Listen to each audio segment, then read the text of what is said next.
ಈ ಕತ್ತಲನ್ನು ನಿವಾರಿಸೋದಕ್ಕೋಸ್ಕರ ನಮ್ಮ ಋಷಿ ಮಹರ್ಷಿಗಳು ಶಾಸ್ತ್ರಗಳನ್ನು ಬಳಸ್ಕೊಳ್ಳಿ, ದಾರಿದೀಪಗಳಂತೆ ಶಾಸ್ತ್ರಗಳನ್ನು ಬಳಸ್ಕೊಳ್ಳಿ ಅಂತ ಹೇಳಿದ್ರು.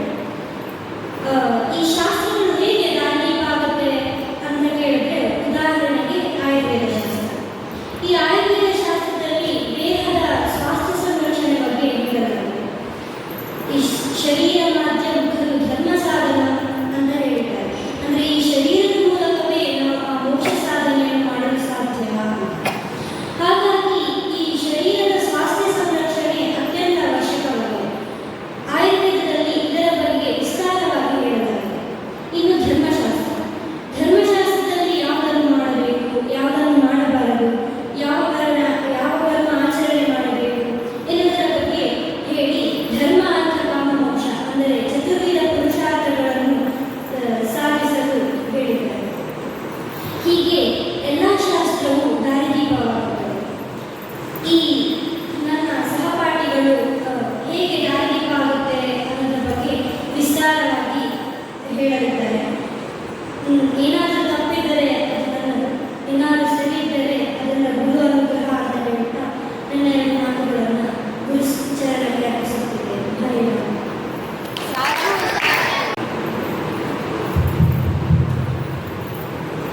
ಹರೇ ರಾಮ. ಶ್ರೀ ಗುರುಭ್ಯೋ ನಮಃ. ಇಂದು ನಾನು ಮಾತನಾಡುವಂತಹ ವಿಷಯ ಸಾಹಿತ್ಯ ಮತ್ತು ಕಾವ್ಯಗಳು ನಮ್ಮ ಜೀವನಕ್ಕೆ ಏನು ಕೊಡುಗೆಗಳನ್ನು ಕೊಡುತ್ತೆ, ಅದರಿಂದ ನಾವು ಕಲಿಬೇಕಾಗಿರುತ್ತೇವೆ, ಅದರಿಂದ ನಾವೇನು ತಿಳ್ಕೊಂಡ್ರೆ ಏನನ್ನು ನೋಡಬಹುದು ಅನ್ನುವ ವಿಷಯಗಳಲ್ಲಿ ಮಾತಾಡಲು ಇಷ್ಟಪಡ್ತೀವಿ. ಶ್ರೀರಂಗ ಮಹಾಗುರುಗಳು ಹೇಳುವಂತೆ ಸಾಹಿತ್ಯವು ಒಂದು ಶಾಸ್ತ್ರವಾಗಿದೆ. ಶಾಸ್ತ್ರವು ಎಲ್ಲ ಶಾಸ್ತ್ರಗಳು ಪರತತ್ವವನ್ನೇ ಬೋಧಿಸುತ್ತದೆ. ಆದ್ದರಿಂದ ಪರತತ್ವದಿಂದ ಸಹಿತವಾದ್ದರಿಂದ ಇದಕ್ಕೆ ಸಾಹಿತ್ಯ ಎಂದು ಕರೆಯುತ್ತಾರೆ ಎಂದು ಶ್ರೀರಂಗ ಮಹಾಗುರುಗಳು ಹೇಳಿದ್ದಾರೆ. ಹಾಗೆ ಸಾಹಿತ್ಯದಲ್ಲಿ ನವರಸಗಳಿಂದ ಕೂಡಿರಬೇಕು, ಭಾವಗಳಿಂದ ಕೂಡಿರಬೇಕು. ನವರಸಗಳೆಂದರೆ ಶೃಂಗಾರವೀಯ ಕರುಣ, ಅದ್ಭುತ ಹಾಸ್ಯ, ಭೀಮಸರೋವರ ಕರುಣ, ಶೃಂಗಾರ ಶಕ್ತಿ ನವರಸ ಭಾವಗಳು ಇತ್ಯಾದಿಗಳು ಯಾವುದು ಇಲ್ಲ ಅಂದರೆ ಅದಕ್ಕೆ ಸಾಹಿತ್ಯ ಅನ್ನೋದಿಲ್ಲ, ರಾಹಿತ್ಯ ಅಂತಾನೆ ಕರೀತಾರೆ. ಅಂದರೆ ಸಾಹಿತ್ಯದಲ್ಲಿ ರಸ, ಅಲಂಕಾರ, ಭಾವ, ಅದರ ಪರಮಗುರಿ ಅದೇ ಮುಖ್ಯವಾದದ್ದು. ಅದೇ ಇಲ್ಲ ಅಂದರೆ ಅದಕ್ಕೆ ಸಾಹಿತ್ಯ ಪದ ಉಚಿತ ಅಲ್ಲ, ಅದು ರಾಹಿತ್ಯ ಅಂತಾನೆ ಕರಿಬೇಕಾಗುತ್ತೆ. ಅದೇ ರೀತಿ ಈಗ ಸುಖ, ಸಂತೋಷ, ಐಂದ್ರಿಕ ಸುಖಗಳು, ಮನೋರಂಜನೆ ಅವೆಲ್ಲ ಮಾನವನಿಗೆ ಪರ್ಯಾಪ್ತ ಅಲ್ಲ.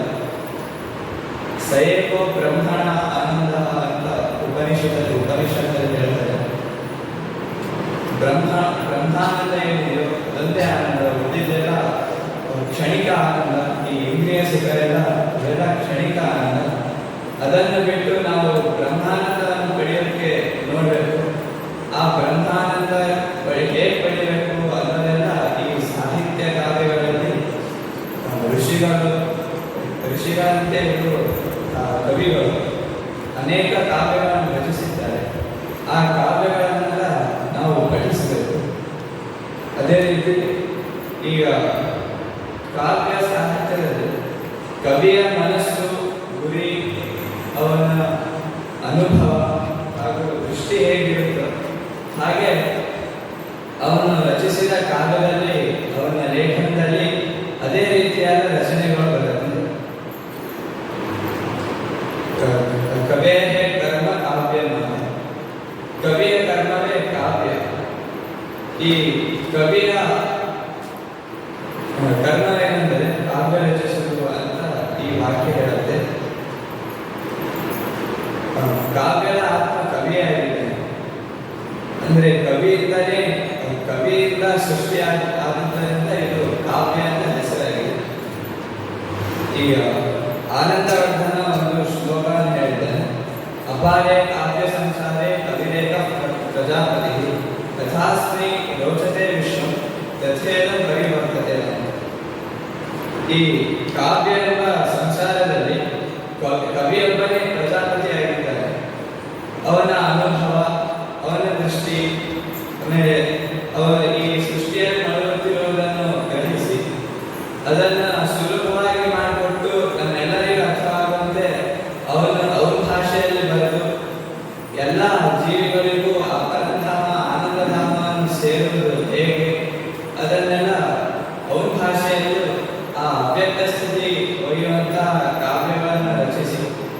ನಮಗೆ ತುಂಬ ಸಹಾಯ ಮಾಡ್ತಾರೆ ಕವಿಗಳು. ಈಗ ಕವಿಗಳಂದ್ರೆ ಯಾರು? ಕವಿಗಳಂದ್ರೆ ಶ್ರೀರಂಗ ಮಹಾಕವಿಗಳು ಮಾತಾಡ್ತಾರೆ. ಮಹಾಕವಿ ಎಂದರೆ ಯಾರಂದ್ರೆ ಮಹತ್ತೆಯಿಂದ ಆರಂಭಿಸಿ ಮಹತ್ತತ್ವವನ್ನು ದಾಟಿದ ಪರಮಾತ್ಮನಲ್ಲಿ ತೆಗೆದುಕೊಂಡು ಹೋಗಿ ಯಾವನು ನಿಲ್ಲಿಸುವನು ಅವನನ್ನು ಮಹಾಕವಿ ಅಂತ ಕರೀತಾರಂತೆ ಮಹಾಗುರು ಶ್ರೀರಂಗ ಮಹಾಗುರುಗಳು ಹೇಳ್ತಾರೆ. ಅದೇ ತರ ನಾನು ಕುರಿತೆ ಕಾವ್ಯವನ್ನು ಇನ್ನೊಂದು ಕಡೆ ಹೇಳ್ತಾರೆ. ಋಷಿ ಅಲ್ಲದೆ ಇರುವವನು ಕಾವ್ಯ ಬರೆಯೋದಕ್ಕೆ ಸಾಧ್ಯನೇ ಇಲ್ಲ. ಈ ಋಷಿ ಅಂದ್ರೆ ಈ ಕವಿ ಹೇಗೆ ಋಷಿ ಆಗ್ತಾನೆ ಅಂತ ನಮ್ಗೆ ಸಹಜವಾದ ಪ್ರಶ್ನೆ ಬರ್ಬೋದು. ಈಗ ಋಷಿ ಅಂದ್ರೆ ಬರೀ ಗಡ್ಡ ಕೊಡೋದು, ಮರದ ಕೆಳಗೆ ಕೊಡೋದು ಅವರಲ್ಲ ಬರೀ ಋಷಿ ಅಂದ್ರೆ. ಋಷಿ ಅಂದ್ರೆ ಋಷಜ್ಞಾನ ಎಂಬ ಧಾತುವಿನಿಂದ ಉತ್ಪತ್ತಿಯಾಗಿದೆ ಋಷಿ ಅಂತ ಪದ. ಯಾರು ಜ್ಞಾನವನ್ನು ಕಂಡುಕೊಂಡಿರ್ತಾರೋ, ಯಾರಲ್ಲಿ ಆ ಪರಮಾತ್ಮನ ದರ್ಶನ, ಪರಂಜ್ಯೋತಿ ದರ್ಶನ, ಜ್ಞಾನವನ್ನು ಕಂಡುಕೊಂಡಿರ್ತಾರೋ ಅವರನ್ನು ಋಷಿ ಅಂತ ಕರೀಬಹುದು. ಈ ಕವಿಗಳ ಮತ್ತು ಋಷಿಗಳ ಕಾರ್ಯಕ್ಷೇತ್ರ ಒಂದೇ ಇದೆ. ಅದೇ ತರ ಈ ಕವಿಗಳು ಆನಂದವನ್ನು ಅನುಭವಿಸುತ್ತಾ ಅವ್ರಿಗೂ ಒಂದು ತಪಸ್ಸಿದೆ. ಈ ಜಗತ್ತನ್ನೆಲ್ಲ ನೋಡಿ ಆ ಜಗತ್ತಲ್ಲಿರುವ ಒಂದು ಆ ಪರಮಾತ್ಮನ ತತ್ವವನ್ನು ತಿಳಿದು ಕಾವ್ಯದಲ್ಲಿ ರಚಿಸಬೇಕಂದ್ರೆ ಅದನ್ನು ಒಂದು ತಪಸ್ಸಿದೆ. ಆ ತಪಸ್ಸಿನಿಂದ ಈ ಜನರನ್ನೆಲ್ಲ ಸೇರಿದು ಆ ಗುರಿಯನ್ನು ಸೇರಿಸುವ ಕೆಲಸ ಮಾಡ್ತಾರೆ, ಅಂದರೆ ಆ ಕಾರ್ಯವನ್ನು ನಿರ್ವಹಿಸ್ತಾರೆ. ಆದ್ದರಿಂದ ಇವರಿಗೂ ಋಷಿ ಅಂತ ಕರೀಬಹುದು.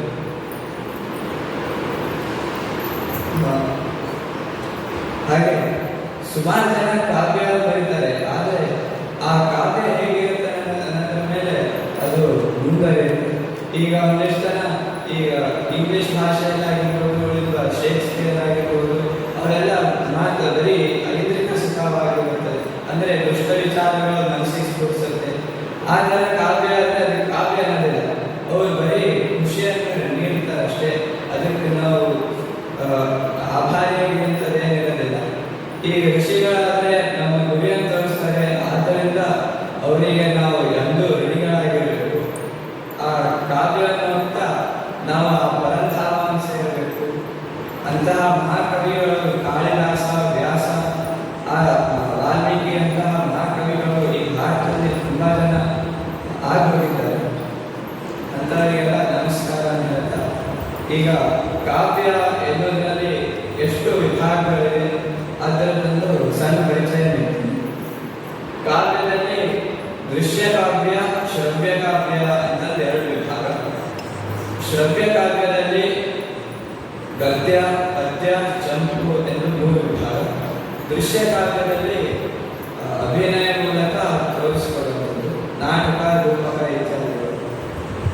ಶ್ರವ್ಯ ಕಾವ್ಯದಲ್ಲಿ ಗದ್ಯ ಅನ್ನೋದಾದ್ರೆ ಗದ್ಯದಲ್ಲಿ ಯಾವುದೇ ಛಂದಸ್ಸು ಇರುವುದಿಲ್ಲ. ಪದ್ಯದಲ್ಲಿ ಛಂದಸ್ಬದ್ಧವಾಗಿ ಅಲಂಕಾರ ಇತ್ಯಾದಿಗಳನ್ನು ಕೂಡಿರುತ್ತೆ. ಚಂಪು ಅಂದರೆ ಗದ್ಯ ಪದ್ಯ ಎರಡು ಸೇರಿದರೆ ಚಂಪು ಅಂತಾರೆ. ಅದೇ ಥರ ದೃಶ್ಯ ಕಾವ್ಯದಲ್ಲಿ ನೋಡಿದರೆ ರೂಪವನ್ನು ತೋರಿಸುತ್ತೆ, ಅದು ಅದಕ್ಕೆ ರೂಪಕ ಅಂತ ಕರೀತಾರೆ. ಈಗ ಅವು 10 ಇದೆ. ಹಾಗೆ ಇನ್ನೂ ಹಲವಾರು ವಿಧಗಳಿವೆ. ಅದೇ ಥರ ಬೇರೆ ಭಾಷೆ ಅನ್ನೋದಾದ್ರೆ ಅವು ಅವ್ರದ್ದೇ ಸ್ವತಂತ್ರ ಮಾಡ್ಕೊಂಡಿದ್ದಲ್ಲ. ಇದೇ ಸಂಸ್ಕೃತ ಭಾಷೆಯ ವೈಶಿಷ್ಟ್ಯತೆ. ಇದರಿಂದನೇ ಅವರು ಪ್ರತಿಸ್ವರೂಪವನ್ನು ಮಾಡ್ಕೊಂಡಿರೋದು.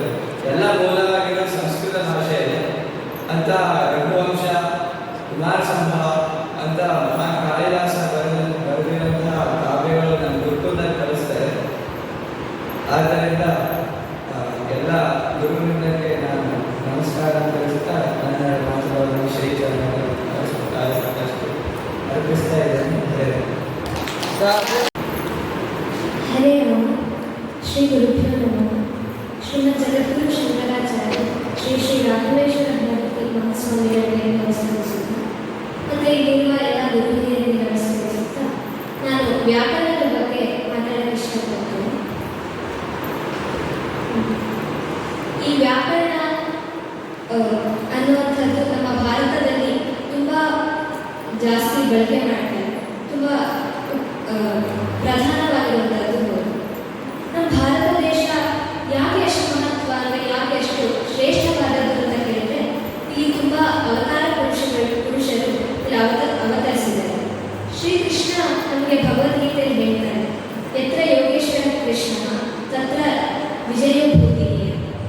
ಎಲ್ಲಿ ಯೋಗೇಶ್ವರನಾದಂತಹ ಶ್ರೀಕೃಷ್ಣ ಇರ್ತಾನೋ ಅಲ್ಲಿ ವಿಜಯ, ಸಂಪತ್ತು ಎಲ್ಲವೂ ಇದ್ದೇ ಇರುತ್ತೆ.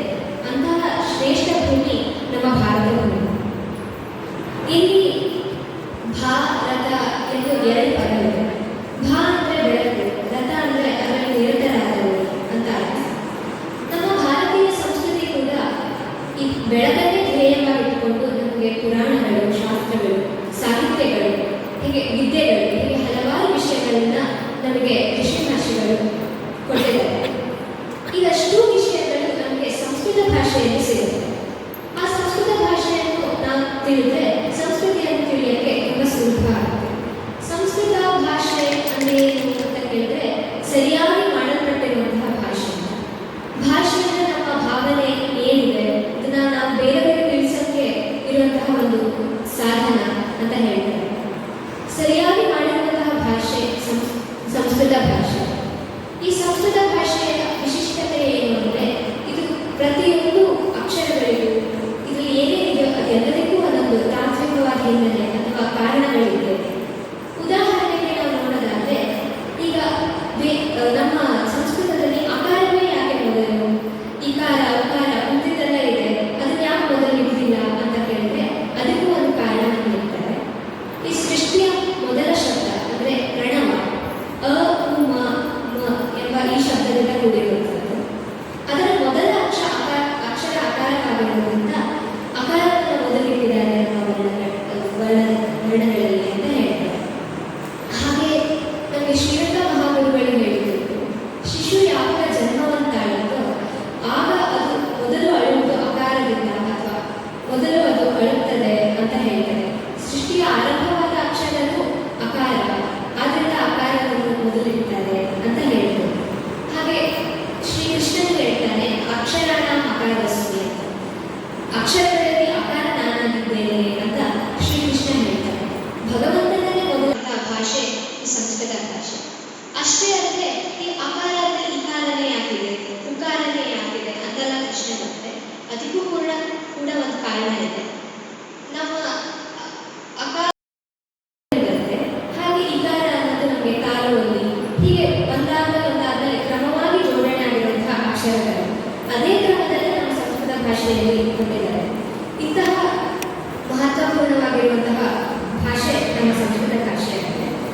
ಇದೇ ಭಾಷೆಯಲ್ಲಿ ನಮ್ಮ ಪ್ರಥಮ ಸಾಹಿತ್ಯವಾದ ವೇದ ಕೂಡ ಇರುವಂಥದ್ದು.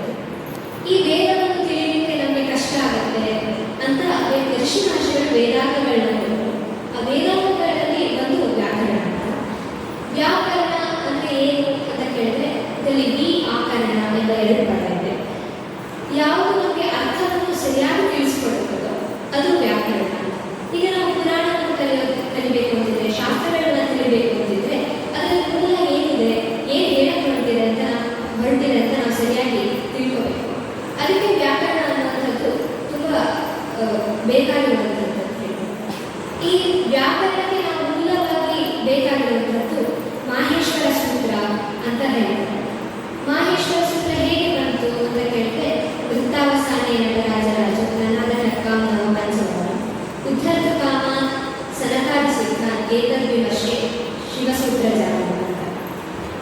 ನಟರಾಜನು ತನ್ನ ಢಮರವನ್ನ ಬಾರಿಸಿ ಸನಕಾದಿ ಸಿದ್ಧರಿಗೆ ಅದನ್ನ ಮಾಹೇಶ್ವರ ಸೂತ್ರವನ್ನು ನೀಡಿದ್ದಾರೆ ಅಂತ ಹೇಳ್ತಾರೆ. ಈ ಮಾಹೇಶ್ವರ ಸೂತ್ರಗಳನ್ನೇ ಆಧಾರವಾಗಿಟ್ಕೊಂಡು ನಮಗೆ ಪಾಣಿನಿ ಮಹರ್ಷಿಗಳು ಅಷ್ಟಾಧ್ಯಾಯಿ ಅಂತ ನಮಗೆ ಕೊಟ್ಟಿದ್ದಾರೆ. ಈ ಅಷ್ಟಾಧ್ಯಾಯಿಯಿಂದ ನಾವು ವ್ಯಾಕರಣವನ್ನು ಸುಲಭವಾಗಿ ಕಲಿಬಹುದು. ಈ ವ್ಯಾಕರಣದಲ್ಲಿ ಏನೇನು ಅಂಶಗಳು ಬರುತ್ತೆ ಅದನ್ನೆಲ್ಲ ತಿಳ್ಕೊಳ್ಳೋಕ್ಕೆ ಒಂದು ಸಾಧನೆ ಅಷ್ಟಾಧ್ಯಾಯಿಗಳು. ಇದನ್ನು ನಾವು ಇಲ್ಲಿ ಗುರುಕುಲದಲ್ಲಿ ನಾವು ಕಲಿತೇವೆ, ನಮಗೆ ಇಲ್ಲಿ ಕಲಿಸ್ಕೊಡ್ತಾ ಇದ್ದೇವೆ, ಇನ್ನೂ ಕಲಿತಾ ಇದ್ದೇವೆ. ಇನ್ನೂ ಕಲಿಯೋದಕ್ಕೆ ತುಂಬ ಉಂಟು. ಯಾಕೆ ಕಲಿಬೇಕು, ಹೇಗೆ ಕಲಿಬೇಕು ಅಂತೆಲ್ಲ ನಮಗೆ ಇಲ್ಲಿ ತಿಳಿಸ್ಕೊಡ್ತಾರೆ. ಈ ಥರ ತಿಳಿಸ್ಕೊಡೋಕ್ಕೆ ನಮಗೆ ಇನ್ನು ಬೇರೆ ಕಡೆ ಎಲ್ಲೂ ತಿಳಿಸ್ಕೊಡೋದಿಲ್ಲ. ಅಥವಾ ನಮ್ಮ ಸಂಸ್ಕೃತಿಯನ್ನು ನಮಗೆ ತಿಳ್ಕೊಳ್ಳೋಕ್ಕೆ ಇಷ್ಟು ಉಪಯೋಗ ಆಗುವಂತಹ ಶಾಸ್ತ್ರಗಳು ಎಲ್ಲ ನಮಗೆ ತಿಳಿಸ್ಕೊಡಲ್ಲ. ಇಲ್ಲಿ ಗುರುಕುಲದಲ್ಲಿ ಈ ಥರ ತಿಳಿಸ್ಕೊಡ್ತಾರೆ. ಇಂಥ ಅವಕಾಶ ಮಾಡಿಕೊಟ್ಟಿದ್ದಕ್ಕೆ ಶ್ರೀ ಸಂಸ್ಥಾನದವರಿಗೂ ಧನ್ಯವಾದ ಅಂತ ಹೇಳ್ತಾ ನನ್ನ ಮಾತು ಮುಗಿಸ್ತೀನಿ. ಇವತ್ತು ನಾನು ಸಾಮಾನ್ಯ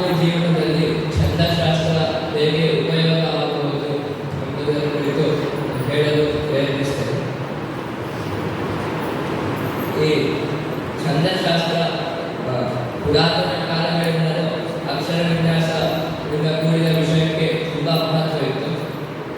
ಇಂತಹ ರಚನೆಯ ಕ್ರಮವನ್ನು ಛಂದಸ್ಸೆಂದು ಕರೆಯುತ್ತಾರೆ. ಎಲ್ಲ ವೇದಗಳನ್ನು ಛಂದಸ್ಸೆಂದು ಕರೆಯುತ್ತಿದೆ.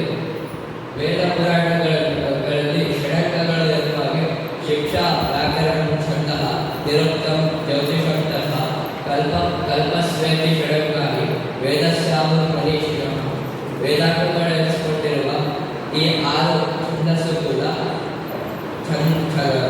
ಛಂದಸ್ಸು ಕೂಡ ಮೋಕ್ಷಕ್ಕೆ ಕಾರಣವಾಗಿದೆ. ಛಂದ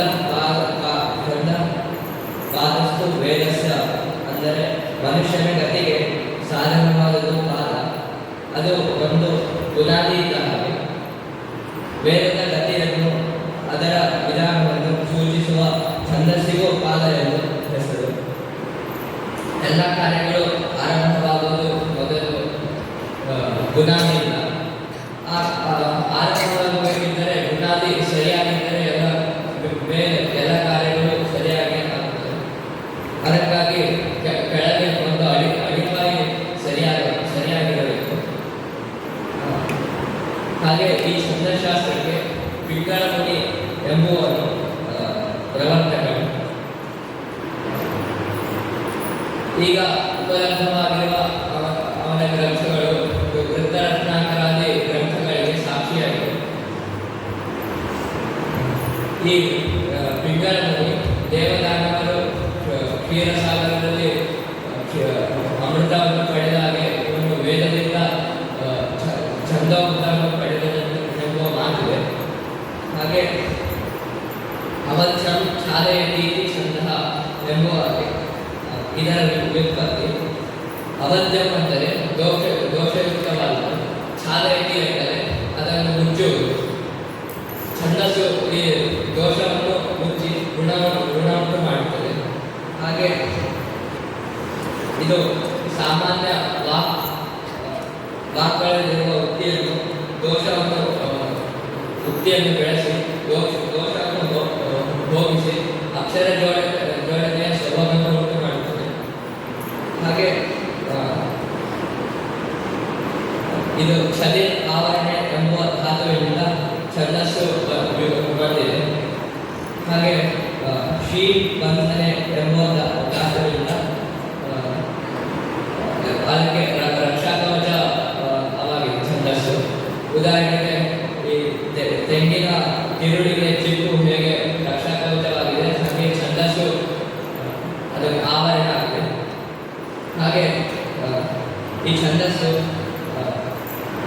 ಅದರ ನೈಜವಾದ ವಿಷಯಗಳನ್ನು ಅಥವಾ ವೃತ್ತಗಳನ್ನು ಹೇಗಿದೆ ಹಾಗೆ ಹಾಳಾಗದಂತೆ ರಕ್ಷಿಸಿ ಗುರು ಲಘು ಪಾದ ಮಾತ್ರ ಗಣಗಳಿಂದ ಸುಂದರದಿಂದ ಯುಕ್ತಿಯುತವಾಗಿ ಶ್ಲೋಕವನ್ನು ರಚಿಸಲು ಸಹಕರಿಸುತ್ತದೆ. ಈ ಛಂದಸ್ಸನ್ನು ಸಾಮಾನ್ಯ ಜೀವನದಲ್ಲೇ ಅರ್ಥ ಮಾಡಿಕೊಳ್ಳಬಹುದು.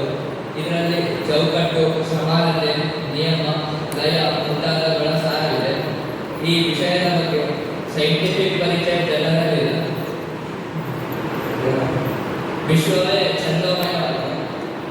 ಟ್ರೈನಿನಲ್ಲಿ, ಆಮೇಲೆ ವಾಹನದಲ್ಲಿ ಇತ್ಯಾದಿಗಳಲ್ಲಿ ಕೂಡ ನಾವು ಛಂದಸ್ಸನ್ನು ಆ ವಿಷಯ ಕಾಣಬಹುದು. ಹಾಗೆ ಆ ಗತಿಯಲ್ಲಿ ಛಂದಸ್ಸನ್ನು ನಾವು ನೋಡಬಹುದು. ಹಾಗೆ ಶ್ರೀರಂಗ ಮಹಾಗುರುಗಳು ಹೇಳುತ್ತಿದ್ದಾರೆ, ಅಕ್ಷರಗಳ ಉಚ್ಚಾರಣೆಯಿಂದ ನಮ್ಮ ದೇಹದಲ್ಲಿ ಪರಿವರ್ತನೆ ಆಗುತ್ತದೆ ಅಂತ ಹೇಳ್ತಿದ್ದಾರೆ. ಶ್ರೀ ಬಂಧನೆ ಶಕಾರಾದಿ ಅಕ್ಷರಗಳ ಉಚ್ಚಾರಣೆಯಿಂದ ನಮ್ಮ ದೇಹದಲ್ಲಿ ದಾಢ್ಯವನ್ನು ಉಂಟು ಮಾಡುತ್ತದೆ ಎಂದು ಅವರು ಪ್ರಾಯೋಗಿಕವಾಗಿ ತೋರಿಸಿದ್ದರು. ಹಾಗೆ ಹಂಸ ಎಂದು ನಾವು ಹೇಳಿದರೆ ದೇಹದಲ್ಲಿ ಪರಿವರ್ತನೆ ಆಗುತ್ತದೆ ಎಂದು ಅವರು ತೋರಿಸಿದ್ದರು. ಹಾಗೆ ನಾವು ರಾಮ ಎಂಬ ಅಕ್ಷರ ಹೇಳಿದಾಗ ರಾ ಎಂದು ಉಚ್ಚಾರಣೆ ಮಾಡಿದಾಗ ದೋಷಗಳು ಹೊರಗೆ ಹೋಗುತ್ತವೆ. ಹಾಗೆ ಮ ಎಂಬ ಬಾಯಿ ಮುಚ್ಚಿದಾಗ ಒಳಗಡೆ ಗುಣವನ್ನು ಮಾಡುತ್ತದೆ ಎಂದು ಅವರು ತೋರಿಸಿದ್ದಾರೆ. ಹಾಗೆ ನಮ್ಮ ಛಂದಸ್ಸು ವಿಷಯಕ್ಕೆ ತಕ್ಕಂತೆ ಇರಬೇಕು. ಸುಮ್ಮನೆ ಒಂದು ವಿಷಯ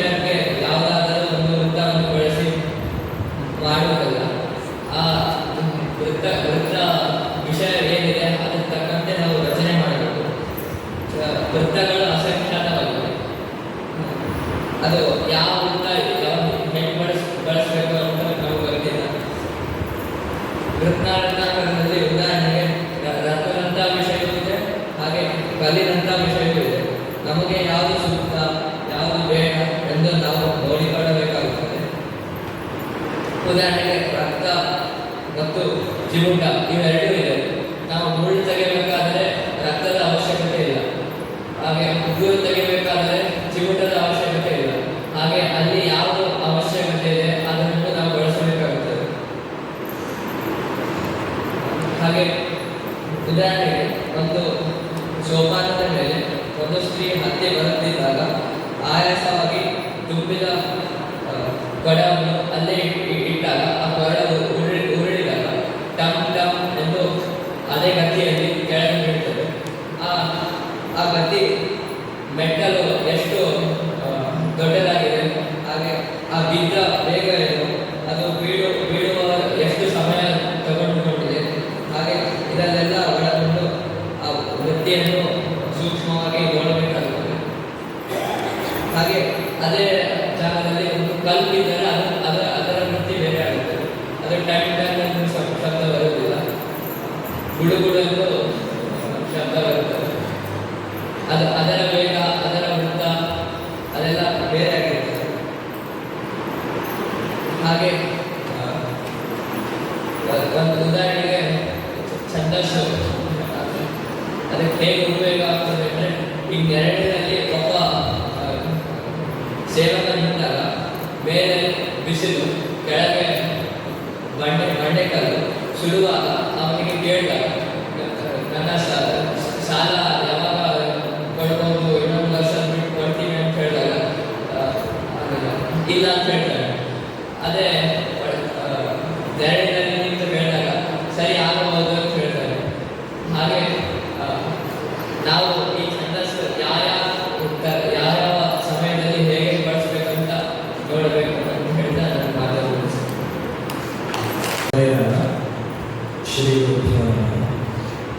ಶ್ರೀಮದ್ ಜಗದ್ಗುರು ಶಂಕರಾಚಾರ್ಯ ಶ್ರೀ ಶ್ರೀ ರಾಘವೇಶ್ವರ ಆಶ್ರಮದ ಚರಣಾರಗಳಲ್ಲಿ ಪ್ರಣಾಮಗಳನ್ನು ಸಲ್ಲಿಸ್ತಾ ಇವತ್ತು ಅಲಂಕಾರ ಶಾಸ್ತ್ರ ಎನ್ನುವ ವಿಷಯದ ಬಗ್ಗೆ ನನಗೆಷ್ಟು ತಿಳಿದೆಯೋ ಅದನ್ನು ನಿಮ್ಮೊಂದಿಗೆ ಹಂಚಿಕೊಳ್ಳಿ ಬಯಸ್ತೇನೆ. ವಿವೇಕಾನಂದರು ಒಂದು ಮಾತು ಹೇಳ್ತಾರೆ, ಪಾಶ್ಚಾತ್ಯರೆಲ್ಲ ಅದು ಬೇಕು ಇದು ಬೇಕು ಎಂದು ಸಂಗ್ರಹಣೆಯಲ್ಲಿ ಸಂತೋಷಪಟ್ಟರೆ ನಾವು ಭಾರತೀಯರು ತ್ಯಾಗದಲ್ಲಿ ಸಂತೋಷವನ್ನು ಕಾಣಬಹುದು. ಇವತ್ತು ಯುಎನ್‌ನವರು ಡೆವಲಪ್ಮೆಂಟ್ ಇಂಡೆಕ್ಸ್ ತೋರಿಸ್ತಾರೆ ಪ್ರತಿ ವರ್ಷ. ಅದರಲ್ಲಿ ಭಾರತದ್ದು ಪ್ರತಿ ಬಾರಿ 3ನೇ ಸ್ಥಾನ 4ನೇ ಸ್ಥಾನ ಆಗಿದೆ. ಯಾಕಪ್ಪ ಅಂದರೆ ಅವ್ರ ಕ್ರೈಟೀರಿಯಾನೇ ಹಾಗೆ. ಅವ್ರ ದೃಷ್ಟಿಯಲ್ಲಿ ಯಾರು ಹೆಚ್ಚು ಹಣ ಗಳಿಸಿದಾರೋ ಅವರು ಹೆಚ್ಚು ಸಂತೋಷವಾಗಿದ್ದಾರೆ, ಅವರು ಹೆಚ್ಚು ಪ್ರಗತಿಪರರು, ಅವರು ಹೆಚ್ಚು ದೊಡ್ಡವರು ಅಂತಾರೆ. ದುಡ್ಡೇ ಸಂತೋಷ, ದುಡ್ಡೇ ದೊಡ್ಡತನ ಎಂಬ ನೋಟ ನಿಲುವು ಅವರದು. ಆದರೆ ವಾಸ್ತವ ಏನು? ಮನಸ್ಸಿನ ಪರಿಪುಷ್ಟೆ ಓದಲಿಲ್ಲ.